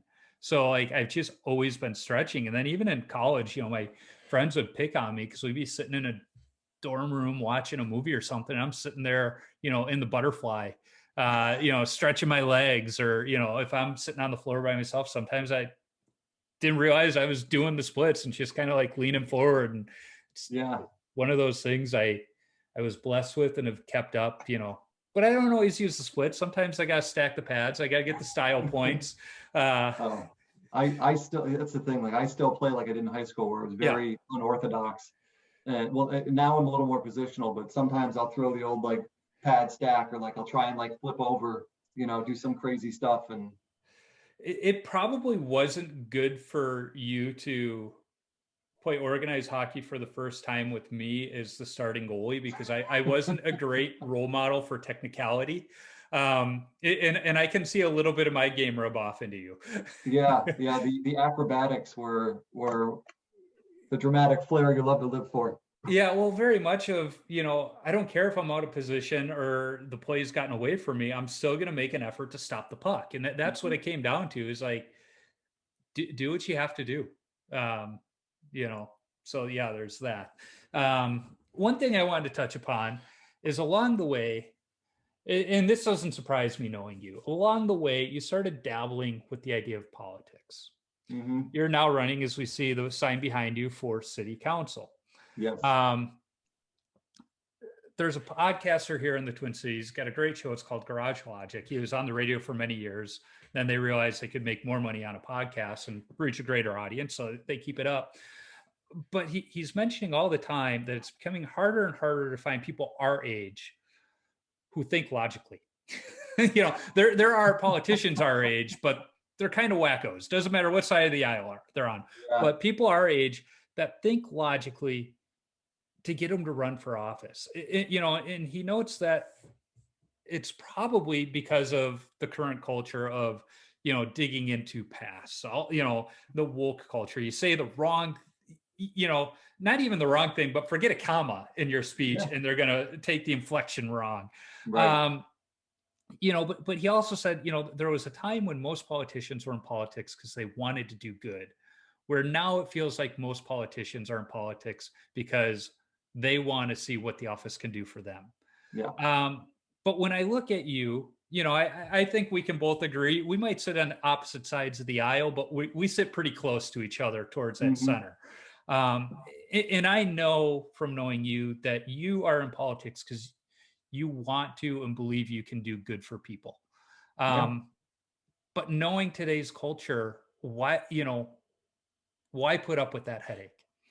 Because it matters, I mean, it's an oversimplistic answer, but I mean, if we continue to allow individuals that aren't in it for the right reasons to dictate the policies of the masses, you don't really get change, like it's not benefiting everybody if one person's the only one benefiting from it. So, for me, I'm not going to go into a whole campaign speech. No one's listening for that reason, but it's important that people that are logical, I mean, the race I'm running in is a nonpartisan race, right? And everything I talk about is community oriented. It's what we can do to build our city for all of us, not just for what aligns with me politically, because at the end of the day, what my thoughts are at the national and state level don't matter at the city level, right? And so at the city level, you really can't have partisanship because you need to work with a lot of different moving parts in order to get things done. But also you have to bear in mind that this is what your community will shape for decades to come. Whatever you put in place there, like if you're going to build housing, you better make sure it's in the right spot, because if it's in the wrong spot, you can't just knock it down and do over. Rezoning's hard. Yeah, right. And so, the challenge is to the point you made, though, is like it is a toxic environment. I mean, national politics is dripped all the way down to the city level. It's dripped down to school boards, I mean, if you ever see some of the stuff going on at our school boards, it's the same. But I think school board races are worse than city races. 100% they are, and I don't want to blame one side or the other, because there's quirks on both sides. But trying to find the common ground between the differences has been a larger challenge, because now instead of having conversations, it's you're wrong and I'm right versus like, hey, where do we meet in the middle?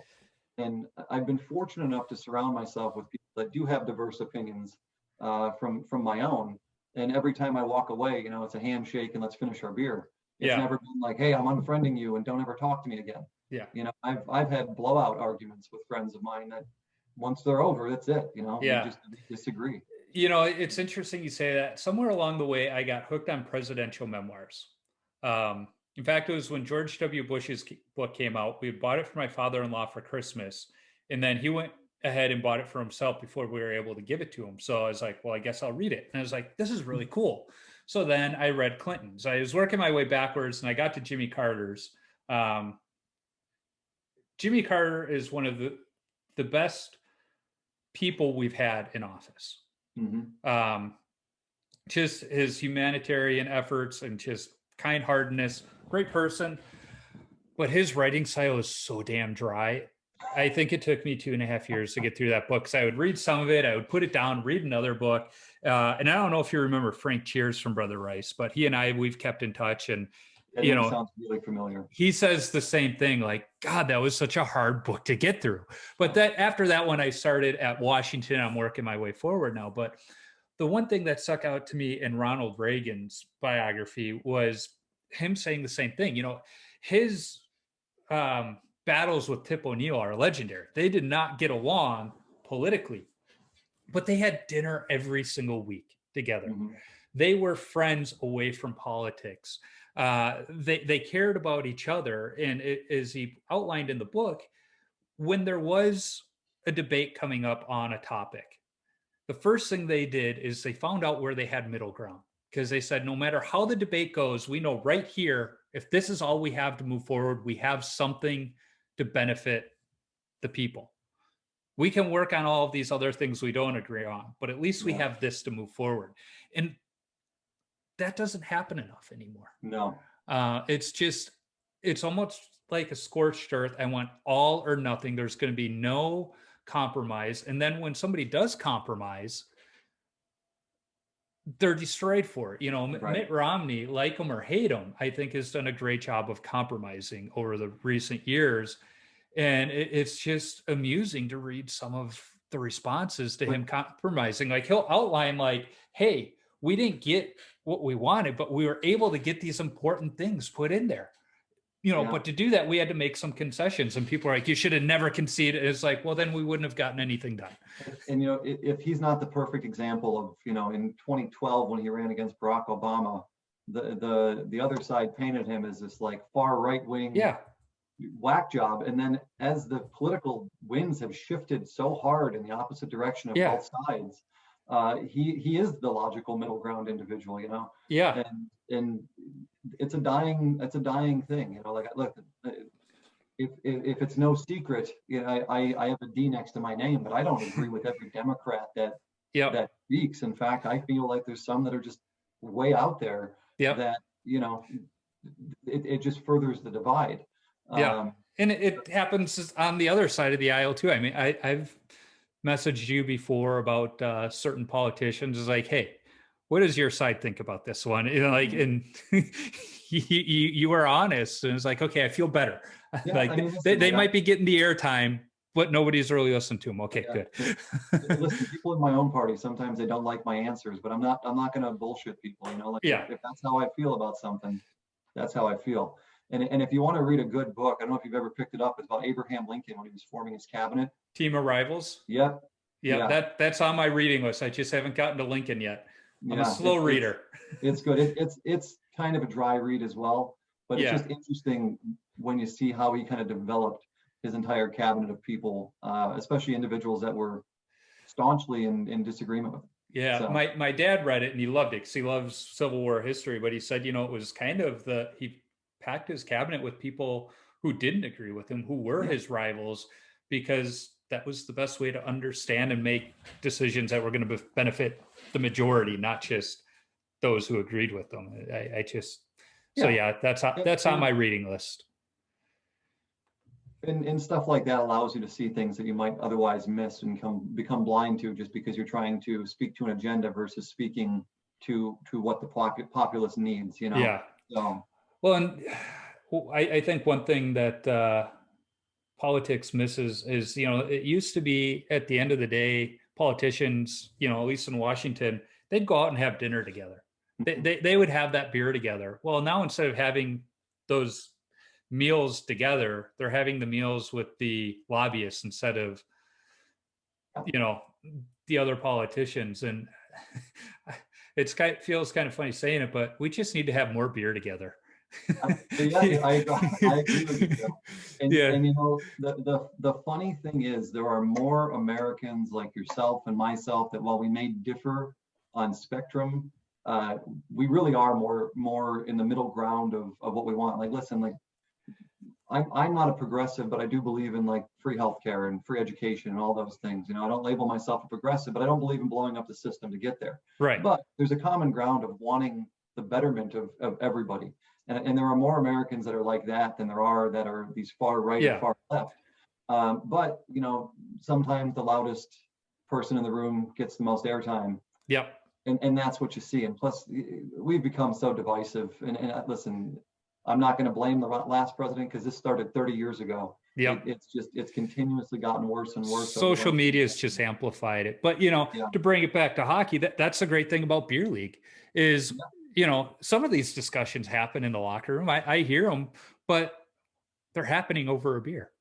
And we're listening to each other. And, at the end of the day, we all go out on the ice, we have some fun, we come back, we have another beer, and we call it, we call it a day. And there's no respect loss. It's just an exchange of ideas and philosophies. And, but there's that. I mean, look, some of my biggest donors for this race have been people that don't agree with me politically, but they understand that I'm going to work on behalf of the people and not my own self-interest, So. Yeah. Well, and it's probably good that social media didn't exist back when we were playing high school hockey. No comment. I would say I think we were a pretty good bunch. We weren't the troublemakers. Our share of stupid stuff was like locker boxing and that kind of stuff. Yeah, I mean, when we went out, it wasn't crazy. Like, listen, you hear our parents tell stories about the 70s and drugs and I mean that's not what it was when we were going out. I mean, we go to house parties and stuff, but it was very tame relative to what I'd hear from back in the day. So I saw some of the house parties I went to. It was like we're just all getting together to go watch a movie. It was usually A Clockwork Orange. I don't know why our generation the South Side of Chicago loved that movie. Or it was we're going to Huck Finn because our friends who smoked could smoke there while the rest of us ate donuts. Like that was our high school years. I miss Huck Finn. What a great place that was. Yeah. Stale bread and chicken noodle soup. Yeah. The one thing about moving away from Chicago that I think most people don't understand is how much we miss the food.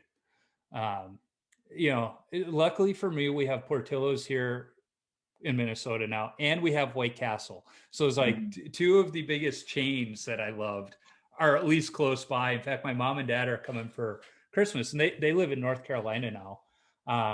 So my mom's like, we have to go to Portillo's. I was like, Mom, trust me. If we don't stop on the way home from the airport, we're going the day after Christmas. Don't worry. And she's like, my mom never liked White Castle. She's like, and you have to get your dad there. I was like, don't worry. I've already got that trip planned too, Ma.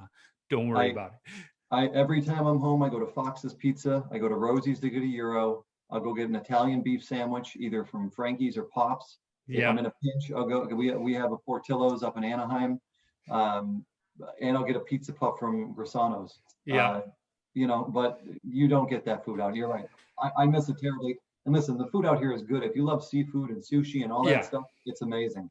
But you can't get I've yet to have a pizza that is even comparable to a decent pizza in Chicago, let alone the best pizza in Chicago. So the food in Minnesota has definitely gotten better the last 20 years. There's one place not too far from us that has a really good thin crust pizza. It was on Diners, Dives, and Drive-In, but it's their meat lover pizza is the good one. They call it the Heart Attack. Well, we got this other place right down the road in White Bear Lake that has one of my top 5 all-time deep dish pizzas. And the only reason they have a good deep dish pizza is the executive chef who opened the place and then unfortunately passed away shortly after opening it was from Chicago. So their food is authentic Chicago deep dish. So whenever, somebody from Chicago comes, it's like, now I got to take you here. And they're like, yep, this is good, good deep dish. So my kids love it because of that. But whenever I go home, Nick and Vito's is my place. In fact, it was about 2-3 years ago, I took the kids into Chicago, visit my sister. We flew in, we went down to the Maggie Daly skating ribbon and, did all that stuff. And then we were going to go to Nick and Vito's the second night. Well, it started snowing overnight.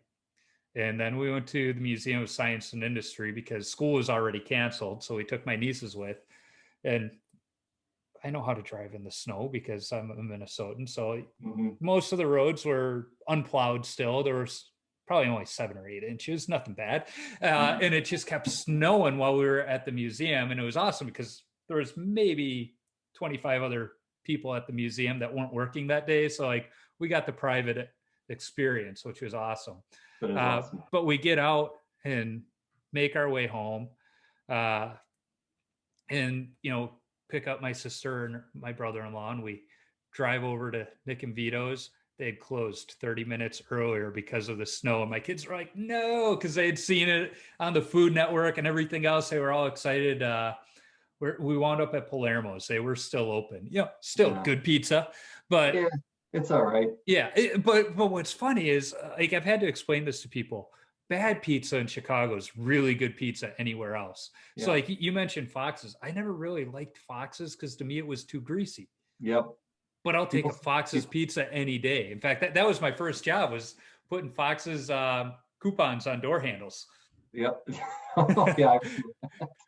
Yeah. I mean, look, it is greasy, but it's one of my favorites, Yeah. And it's more of a chain, but Beggars, I like them too. But yeah, there's just so many good ones over there on the south side of Chicago. It's impossible to, like you said, even the bad ones are still really good. Yeah. The only one I really, and I hope none of them listen to this podcast, but the only ones I never really liked were Baracos. Their sauce was too sweet, and I like the more traditional, like spicier, authentic. Yeah. So yeah, but yeah. Hey, I'd take a Baracos pizza tonight, though. I would take one of those all day long right now if they were out here. Yeah, although I could go for a Wojo's milkshake right about now too.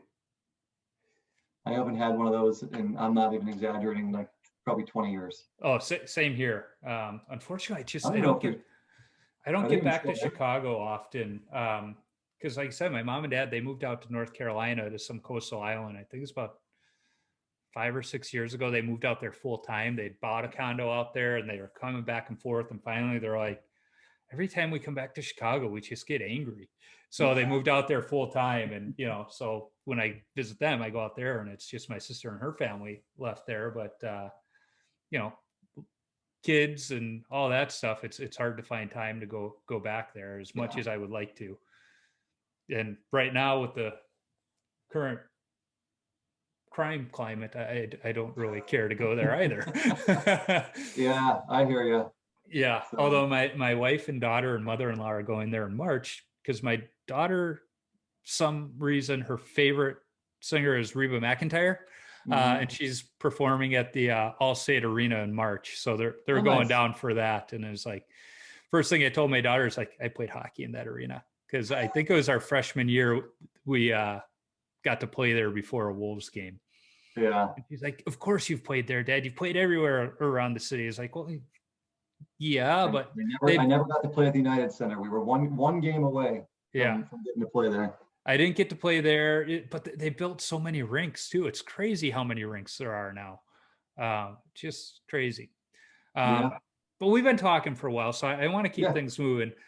I close out every episode with a list of 10, I still call them rapid fire questions, but they're really not. But they're the same 10 questions I've asked every guest. So the same ones I asked Eddie Belfour. So the first one is, what's the craziest coaching moment from your playing days? The craziest coaching moment. We had a coach, Mike Mahalik, that I will never forget. There was this kid, Mike Dixis, on our team, and he literally grabbed him by the helmet back when you could do this, and like just grabbed him by the cage and started screaming in his face. And for me, it was so unorthodox because no one does that, even back in the early 2000s. And so it's something that's always just stuck in my head.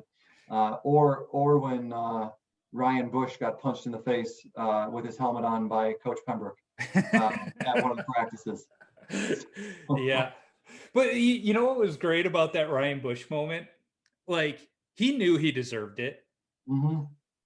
And his mom and dad knew he deserved it. So nobody Yeah. like rose, Nope. got angry about it. And I mean, Coach Pembroke, he knew just hitting him in the cage wasn't going to do anything to him. Right. It was going to get his attention, but it was just like, you know, I don't know how much you knew of Mr. Bush, but he was just kind of one of those grizzled old firemen that he's like, very much if you got in trouble at school, you're getting in trouble at home. We're not Yeah. going to stop to listen to your side of the story. Right. Teacher And said you did something wrong. You what did did you do something to wrong. deserve it?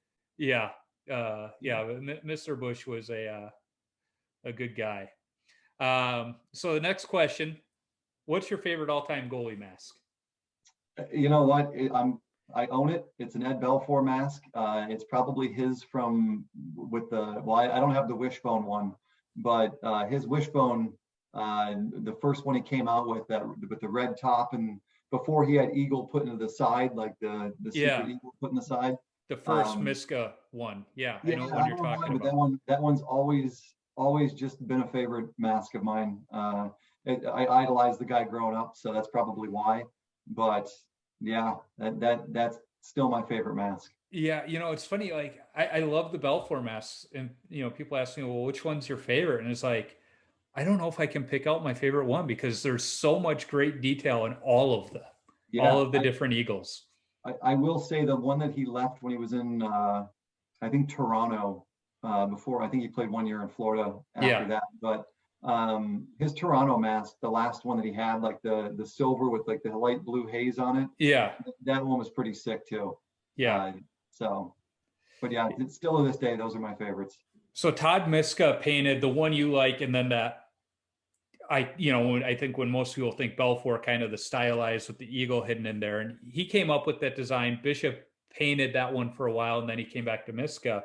But Miska's son is in the Colorado organization. He's been playing in the AHL for the Eagles. So last year he came out and he had the Belfour Eagle on his mask. Oh, that's awesome. But in Colorado colors. And it's like, if anybody could wear the Eagle mask in pro hockey, that worked.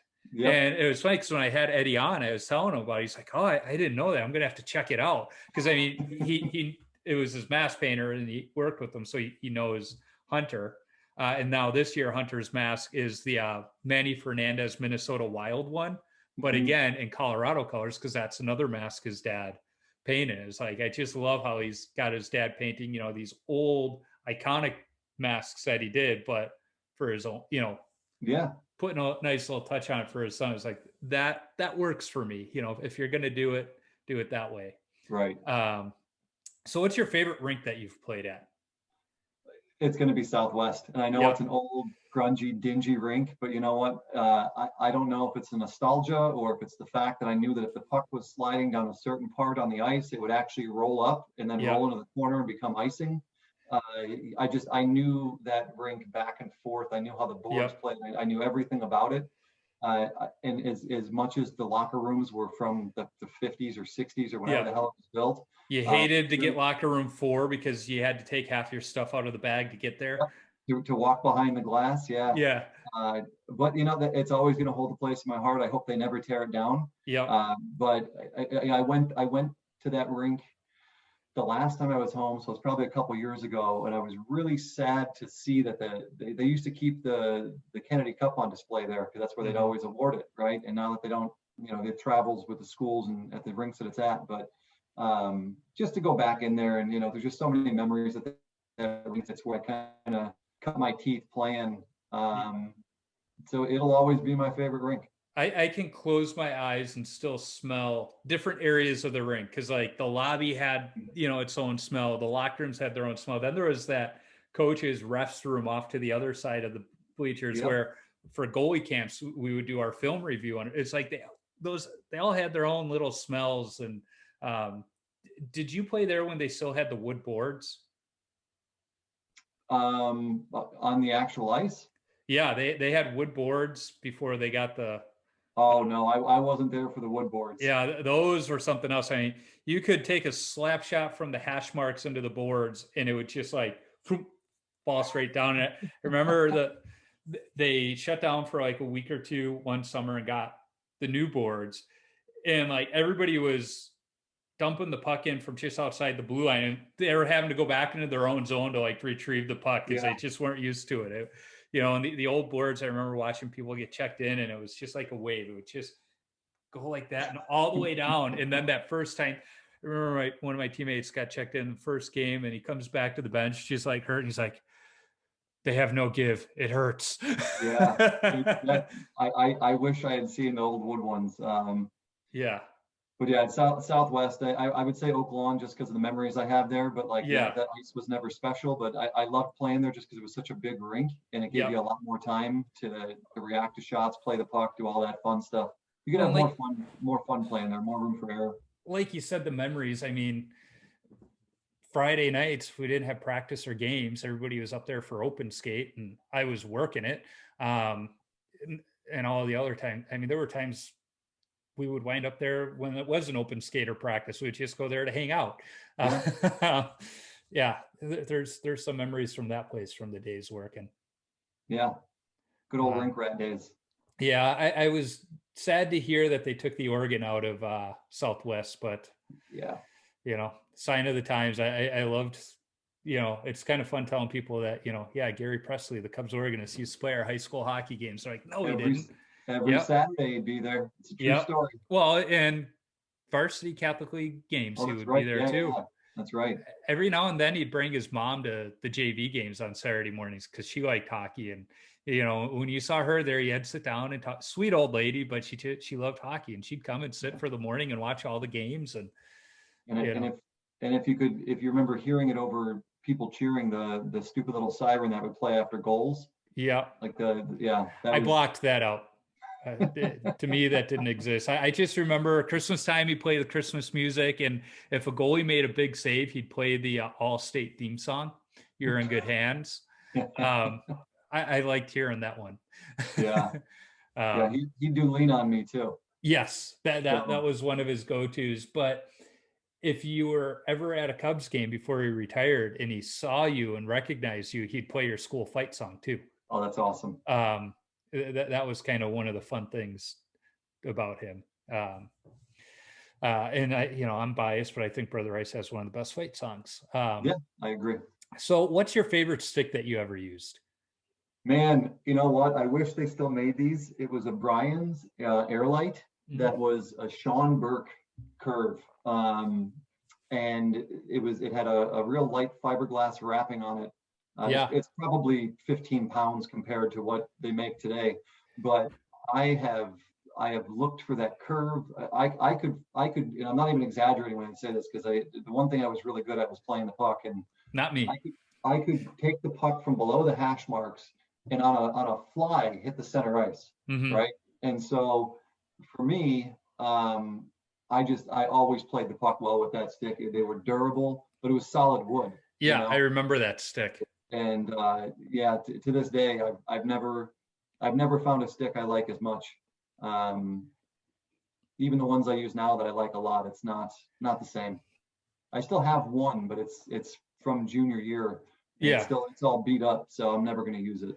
I've got a Warrior Swagger that I've been using for about 2-3 years now, and it's getting to the point where it's going to fall apart here pretty soon. So I was on Pro Stock Hockey today looking at sticks, and I was like, do I go with the composite? Because I haven't gone composite yet. And it's like, well, they do have a Vaughn wood stick over here. So I was like, no, I'm sticking with the wood stick still.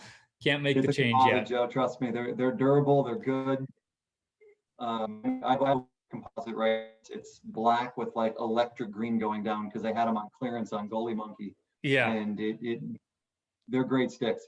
The hardest part now is just making sure you have the right paddle size, because I feel like even though it's the same length, they're different depending on what brand you get. Yeah, so. And that is very much something I'm aware of. So I made sure, because the Warriors tend to measure taller, I believe it is, but I'm in about 27.5-inch paddle, so it's like, okay, I'm gonna be all right. Yeah. If it's a little bit off, it's not gonna impact my game too much to where people are gonna notice and point it out. I still play with that big 5-hole, so I crouch down a bit more. So I use a 26.5. But Yeah. See, they're I do the same thing, but my first stick that I owned that was an association owned was an old Titan senior stick. So wow. I've always had, even as a squirt, I was kind of like this. So I'm just used to holding that arm up a little bit more, kind of like Belfour in those early years when he was like this. That's I'm not quite that Do you still put exaggerated, 4 but rolls of tape on the end of your stick? no, I have pared that down quite a bit. It was about in college where I was like, this. Of course, when I started getting free tape, when I was like, no, this just takes too much time. But that's also when I was going through sticks a lot more too, because Right. I mean, thank God we were getting them 3 for $20 at a pop. But I was going through this stick every week and a half, 2 weeks. So I was like, Wow. sit there and tape that knob that much. No, the size I do now, I don't know if you've seen the butt end grips, but they have a goalie grip, the Century, I think it is. And it's the same exact size. So the last stick I actually got the butt end grip and put it on there. It did pretty good for they're not supposed to last 2.5 years, but it did last. I just had to pull the handle part off 2 or 3 weeks ago because it was just so deteriorated. Yeah. But the knob part's still great, so that's still on there. That's awesome. But I still do the grip in the tape, down at where the paddle meets the shaft. I've changed. I have one wrap that goes around twice on the handle, and then I do about a 3/4 of an inch all the way around on the butt of the stick, and that's. Mm-hmm. But I still run tape down the paddle on both sides, and then tape the whole thing, toe to heel. So. I used to do the tape down the sides, but I stopped doing that, I think, in college when I wasn't worried about how long the stick would last. And I just haven't gone back to it. But again, to your point, sticks are more durable now, so you don't necessarily need it. And it's funny you mentioned that because when I was talking to Sammy Jo Small, she said that Louisville stick, the TPS that I think Dovalina used early on, it kind of had that reinforcement built into it, the Trevor Kidd stick. And they did. That's when I first started doing that, when I saw Trevor Kidd do it. Yeah. So what is your favorite youth hockey memory? Honestly, it's before I started playing organized hockey, like just getting all the neighborhood kids together. Like I would actually say even beyond the neighborhood kids, like when Joe Eastman and I would it'd be me playing goalie and him just firing shots. I mean, we'd come right home from school. We'd know where to meet in the cul-de-sac, and we'd literally play till sundown, or we couldn't find the puck anymore. Those are probably my favorite memories from playing when I was younger, just because it was just fun. And we would listen for the train horns over on 93rd and Central. And we would, if I was playing forward for whatever reason, I would try and score when it was going off, and he would do the same. So, just those fun little things.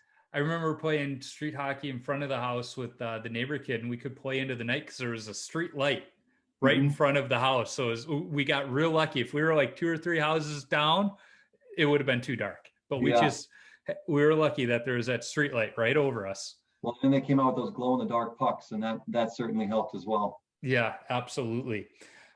So what's the best chirp you've heard on the ice, off the ice? My guess probably in the locker room from your own teammates. Oh man, I don't even know. It's that's a good question, Joe. I would have to really think about it because I always just forget about them the moment I hear them. Yeah. I'll get back to you on that one. Yeah. I genuinely don't know. I still remember Eddie Belfour was traded, I think it was my sophomore year. So you would have been in 8th grade. That's when he was traded to San Jose. And he was traded on a Friday night. And I know that because we had a Catholic League JV game Saturday morning. And I let in 6 goals in the first period. And at the postseason awards banquet, our coach, Paul Hamilton, gets up there and he goes, well, if I learned one thing this year, it's not to start Joe the day after Eddie Belfour has been traded, because he wears his mourning band around his eyes. And I was like, oh, that hurts, but that was good. It wasn't a chirp, but one of my favorite moments playing is when I went to Peak Performance. There was this goalie that was there that just thought he was such hot shit. And there was a scrimmage we played, and I let in 6 goals. And he comes up to me after. He's like, "You suck, man." He's like, You shouldn't even be out here." And I'm like, whatever. And the very next day, he let in 6 goals. I'm like, "Man, you are not very good either, huh?" I'm like, "All right." So, Yeah. me, I'm a smart ass. But Yeah. for me, it was, I don't know if it was necessarily a chirp, but it was definitely a sweet moment Yeah. to experience. Yeah. So what's the worst post-game beer? The worst? Yeah. Wow. I would probably say a Miller High Life would be the worst beer to have after a game, for a multitude of reasons. It just kind of lingers on your tongue, Yep. especially when you're dehydrated. A little more carbonation than most beers too. Yeah. I haven't had that happen too often that those would even be in the locker room, because we kind of have strict no bad beer policy. But yeah, that would be the one that I would say. But Miller High Life in general is not a great beer. So Yeah. hopefully I don't offend anybody by saying that. It's the champagne of beers. Some people call it that. That's Yeah. right. Yeah. I'm always amused. I hear about it more from like the California rinks, where they have like these strict no beer in the locker room rules and all of this. It's like, well, then why do you let adult teams in? Like, that's part of the deal. There's a rink in Blaine, the Florida Arena. They had their own bar. It wasn't as nice of a setup as SIA, where it overlooked the ice, but it was connected to the rink, and they had a curling rink, so overlooked the curling rink. So they had kind of a policy of, look, we're going to look the other way as long as you don't leave the cans in, the garbage can. So like, everybody knew we can bring the beer to Fogarty. We just have to make sure all of the empty cans get crushed and put back in the box, so whoever brought the beer is taking the empties home. Like, it was just kind of a nice little understanding. But then the rink my league's out of, the super rink, you'd love that place. They have 8 sheets of ice. It's amazing. It's where the women's Olympic team calls home. Wow. Like, the beer league director just put a video out, I think it was last week, and like, he starts it off by cracking open a beer in the rink. There's no illusions why we're all there. They just make sure we keep it in check, and we're all adults about it.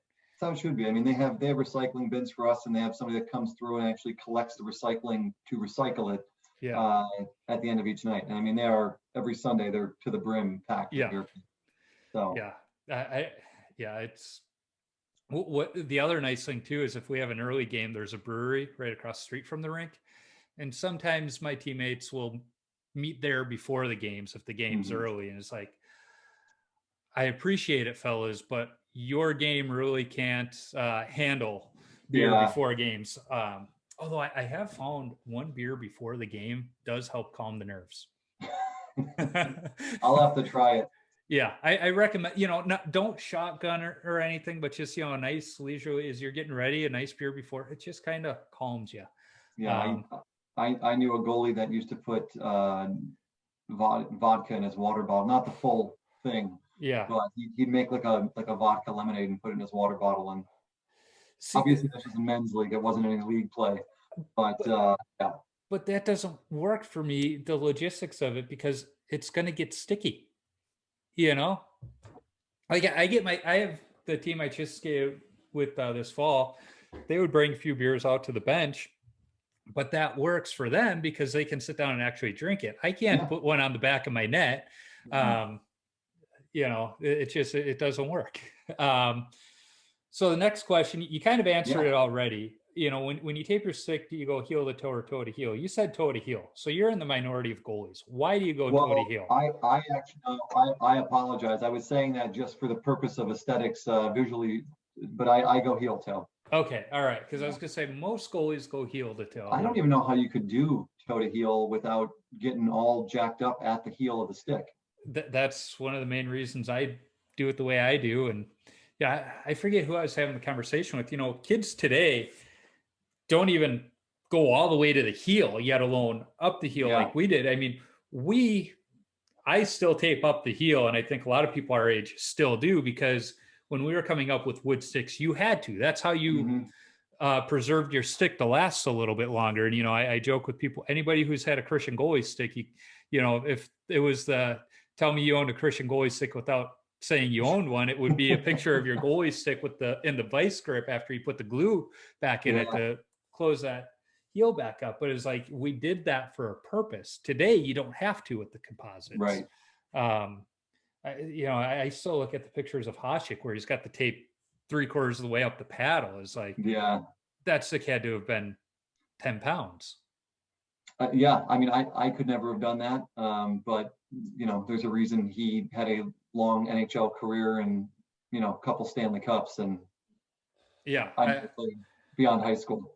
I was having a conversation with somebody the other day, and, they loved Martin Brodeur. And, we said if Dominik Hasek played on those New Jersey teams, it wouldn't be a discussion. He would be the greatest goaltender ever to play the game because he would have had the span that Brodeur did, but if we, in my opinion, if we look at a snapshot in time, I think Hasek's the best for a snapshot in time. If we look at a career, it's got to be Brodeur because of his longevity and the fact that he was able to be elite for the entire career. Yeah, I just had this conversation on Sunday with somebody who told me that Marty Brodeur was an overrated goaltender, and I'm like, listen, you can say whatever you want, but overrated is not one thing you can call him.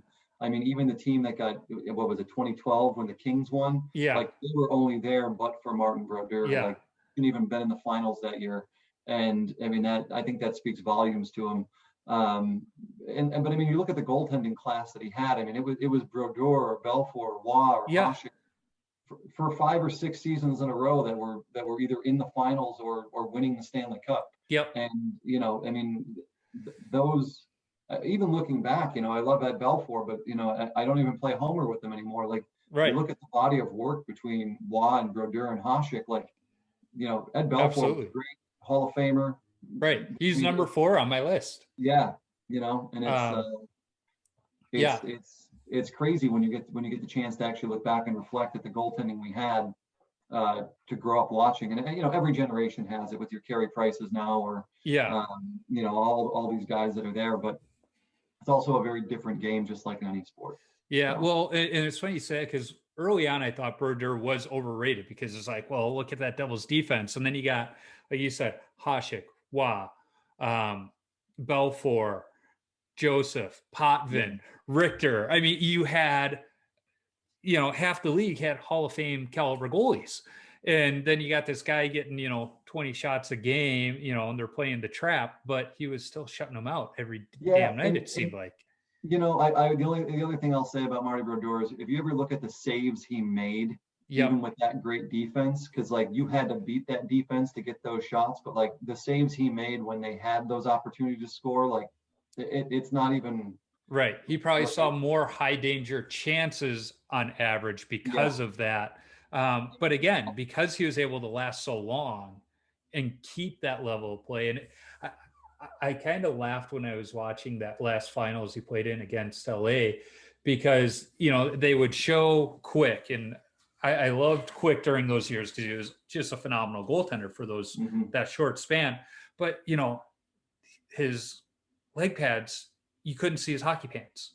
Yeah. You look at Brodeur and like, you could see his hockey pants, you could see a part of his upper leg. And then you saw like, he played the modern game with modern equipment, but old school specs. Yeah. I mean, from a technical standpoint, I would say Waugh was a better positional goaltender, but that's as far as I would take that. Well, they changed the rules because of Brodeur. It to me that says a lot. When they change the rules of the game because of you, you have to be halfway decent. And to me, I still think that's the dumbest rule in the sport of hockey. Like, you want to increase scoring, well, don't penalize your offensive-minded goaltender set. Yeah. Yeah. So next question, what's your favorite number to wear and why? So 31. I don't know where that number popped into my head, but I remember having to wear number 20 because I was the slowest skater freshman year. Yep. And so I got stuck with the whatever jersey nobody wanted, and it ended up being number 20. And then, I know I grew up, like I said, I talk about it at Belfour, but like I grew up with him being number 30 and number 20. Didn't want that number. And I just, for whatever reason, I liked the number 31. And when I had the opportunity to get it, I had it put on my jersey. And that was the first jersey when Rice started actually like sewing the numbers on the jerseys. Yep. And so that's how I ended up with it. There's no specific reason why I picked 31. I just liked the number, and it was there. Yeah. No, sometimes that's how it works. I mean, that's how I wound up on 39. It was 35 was taken when I got to St. Mary's, and 39 was the biggest one in the closet. So that's my number now. But as I said to one of my teammates at the time, it's like, this number suits me better. Just it fits my style of play. So the last question, what advice do you have for young goalies? Man, I would tell you, like, don't get frustrated. Like, it is a difficult position to play. It takes a lot of hard work. And the game has evolved so much since we were young. I mean, the position itself is so different.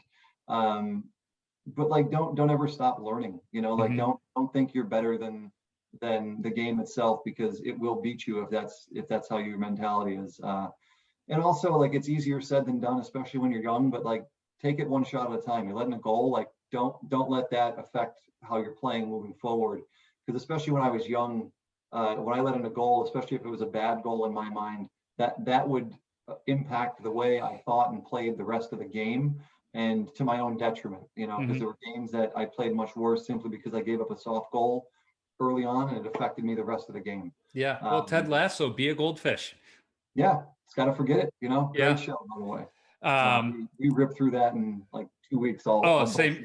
Same here. It's funny you say,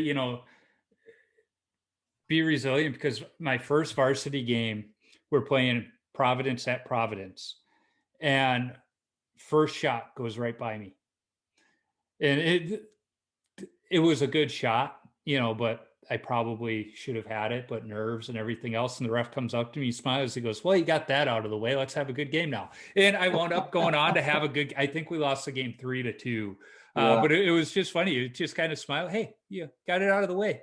It's like, that's a good way to look at it. Like, got that first one done, out of the way. Let's bounce back. And it was one of those things I'll never forget.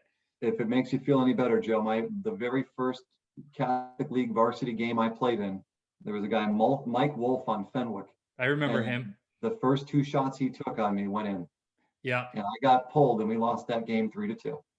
I still joke, we were playing during the Timmy Stapleton years when he was at Fenwick, and even worse, I wound up going to some of the Billy Zito skates that he talks about, where Zito saw Stapleton and was like, you got some skill, and he wound up getting him playing the NHL and KHL. And I was like, no, I skated with Zito, and he didn't say that to me. So, I'm a little offended that he didn't see any potential in me other than I was a live body in the net. Yeah. I always think it's fun to see Al Montoya playing, because I think he was there my freshman year before he graduated from Loyola. Yeah. But it's always fun. I don't even know if he's still in the NHL. Last I knew, he was in Winnipeg, and then I think he might have played I think he was backing up in Montreal for. Yeah, he's bounced around some. Yeah, but you know what, man, he made it, and he's lasted. Yeah. So I mean, good for him. But it's always fun to see that kind of stuff. Yeah, it is. And, I think it surprises some people sometimes when we tell them, yeah, we played our high school hockey in Chicago, and then like, nobody comes out of there. And it's like, well, some people have, I always remind people that, Eddie O played at Brother Rice. Yeah. Chris Chelios came out of Catholic League, out of Carmel. I want to say Bates Battaglia came out of the Catholic League. Yeah. And I think he won a cup with Carolina. So, yeah. I still remember the day walking into Brother Rice. It was my senior year, so you would have been, a sophomore. And for whatever reason, Olchek came to the school that day and gave a talk. And it was a Friday. And I know that because I was wearing my hockey jersey. and for those listening, we had to wear a shirt and tie every day except for Fridays. We could wear any shirt or jersey that had the school name on it. So us hockey players usually wore our jerseys. And I'm walking in, and they're right outside the cafeteria. Mr. Antos turns around. He goes, Joe, come here. I want to introduce you to, and he starts saying Eddie Olczyk. You go, I know who it is, Mr. Antos. And Eddie kind of laughed at it, and then he introduced me to, Eddie, and and when he found out I was goalie, he started laughing. He goes, yeah. I used to tell people, my career is over. I'd probably wind up sleeping with old goaltenders, the old Reg Dunlap quote. And he goes, and then I was at a dinner, and Sarah Tooting, who played on the 98 Olympic women's team, was sitting there at the head table with us. And he goes, and I said that and looked over and was like, maybe I should retire that one. Yeah. Well, not all jokes age well. No, and that's exactly what he was saying. He's like, yeah, sometimes you gotta evolve with it. But yeah, I still remember him saying, he'd only drank alcohol twice in his life, out of the Stanley Cup and at his wedding.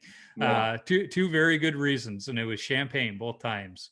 Good for him. Although I think I heard on the Barstool Chicago podcast that he had a third one in there when his son got married. Yeah.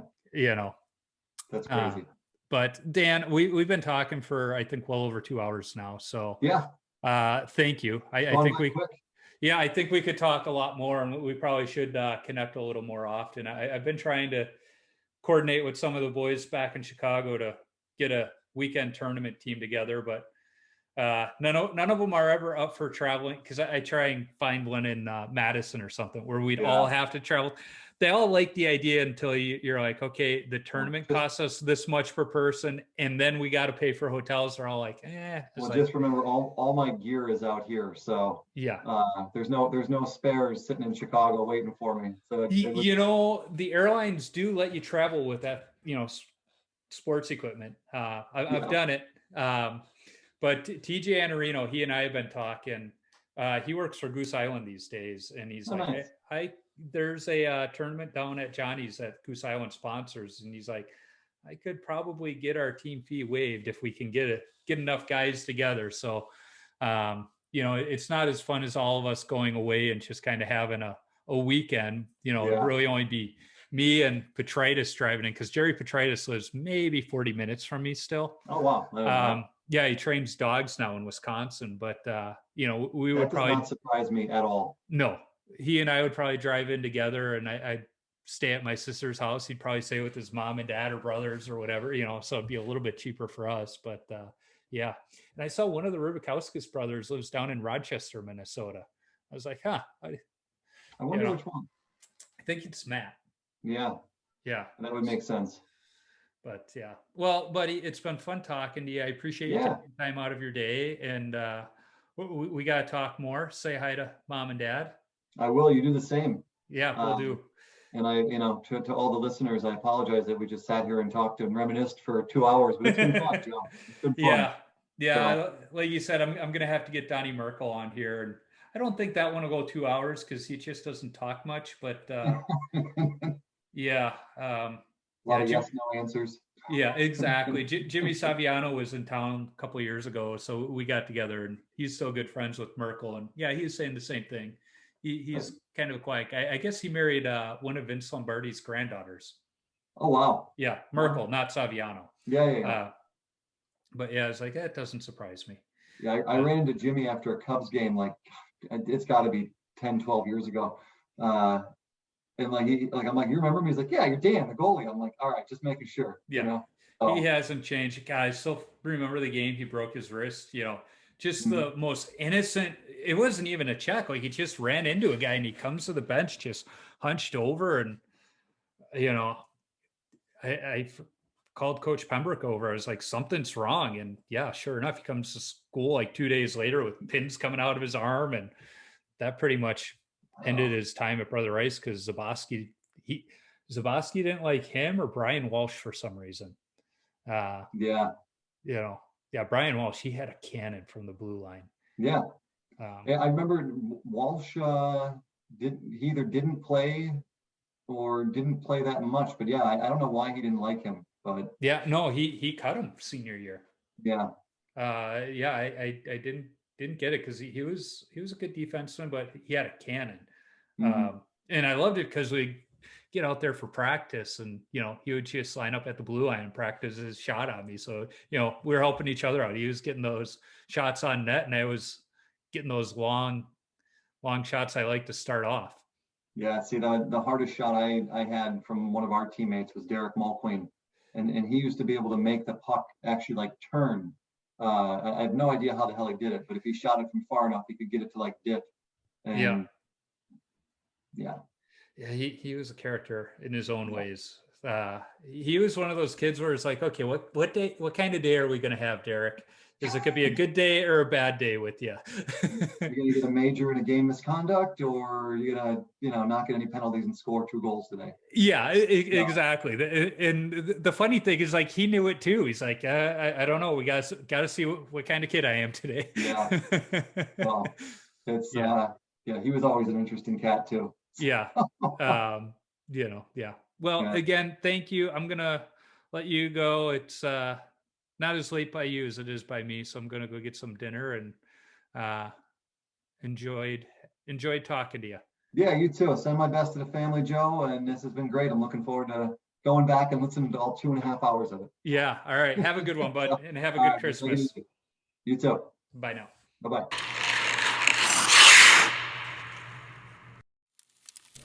It was great to reconnect with Dan. It's funny how time flies when you reconnect with old friends or teammates. As you heard, Dan and I spent a lot of time playing hockey together, either at the rink or in parking lots and tennis courts in the neighborhood. We talked for probably 2.5 hours, but could have gone a lot longer given the opportunity. Be sure to follow Dan on social media at O'Donnell for Vista on Instagram and Dan for Vista on Twitter. Don't forget, there won't be a new episode next week as I'm taking some time off between Christmas and New Year. Use this time to catch up on past episodes or re-listen to your favorites. If you do re-listen to an episode, be sure to let me know what one it was. If enough people re-listen to the same episode, maybe I'll have a follow-up episode with that same guest. You can find me on Instagram, Twitter, Facebook, and YouTube simply by searching for Wash Up Goalie and I'll pop up. Visit washupgoalie.com for some great hockey-related content, my beer league hockey video highlights, and of course, all podcast episodes. I've even got an idea up my sleeve for some new content as we move into the new year. If you want some Wash Up Goalie or Tendy Talk apparel, be sure to visit my Threadless shop by clicking the merchandise link on my website. If you like this podcast, go listen to the BLPA Big Show. It's the OG BLPA Podcast Network show where a couple of beer league players talk beer league hockey, draft experience shenanigans, and exploits from around the game. Be sure to check out the full lineup of hockey-related podcasts on the Hockey Podcast Network as well. There are too many lists here, but shows like the Straight Up Sabres podcast, the Jackets Debrief podcast, and the Other Connor podcast can all be found. I need to thank the band Zambonis for allowing me to use their music on my podcast. You can download their music on iTunes or listen wherever you stream music from. I'm always working on lining up other goalies to talk to. If you are a goalie or have connections to a goalie who I should talk to, shoot me an email at washupgoalie39@gmail.com or send me a DM on social media. And let's not forget, if you're a brand who wants to sponsor the show, be sure to reach out to me. I'd be happy to talk. And finally, if you like what you hear, be sure to subscribe, rate, and comment on the podcast platform you're listening on. It's a quick action on your part that helps others find Tendy Talk. So, until next time, keep your stick on the ice and your body square to the puck. Snowflakes keep falling on my head, just like the elf whose legs were too short for his sled. Nothing need be said. Oh, snowflakes keep falling on my head, they keep falling. Oi, oi. Snowflakes keep falling on my head. The elf in the chimney told me I'm not really me, but who else could I be? Oh, snowflakes keep falling on my head, they keep falling. Time goes by, it's always Christmas time, at least it is for me. Who's there behind in the tree. Oh, snowflakes keep falling on my head. They keep falling.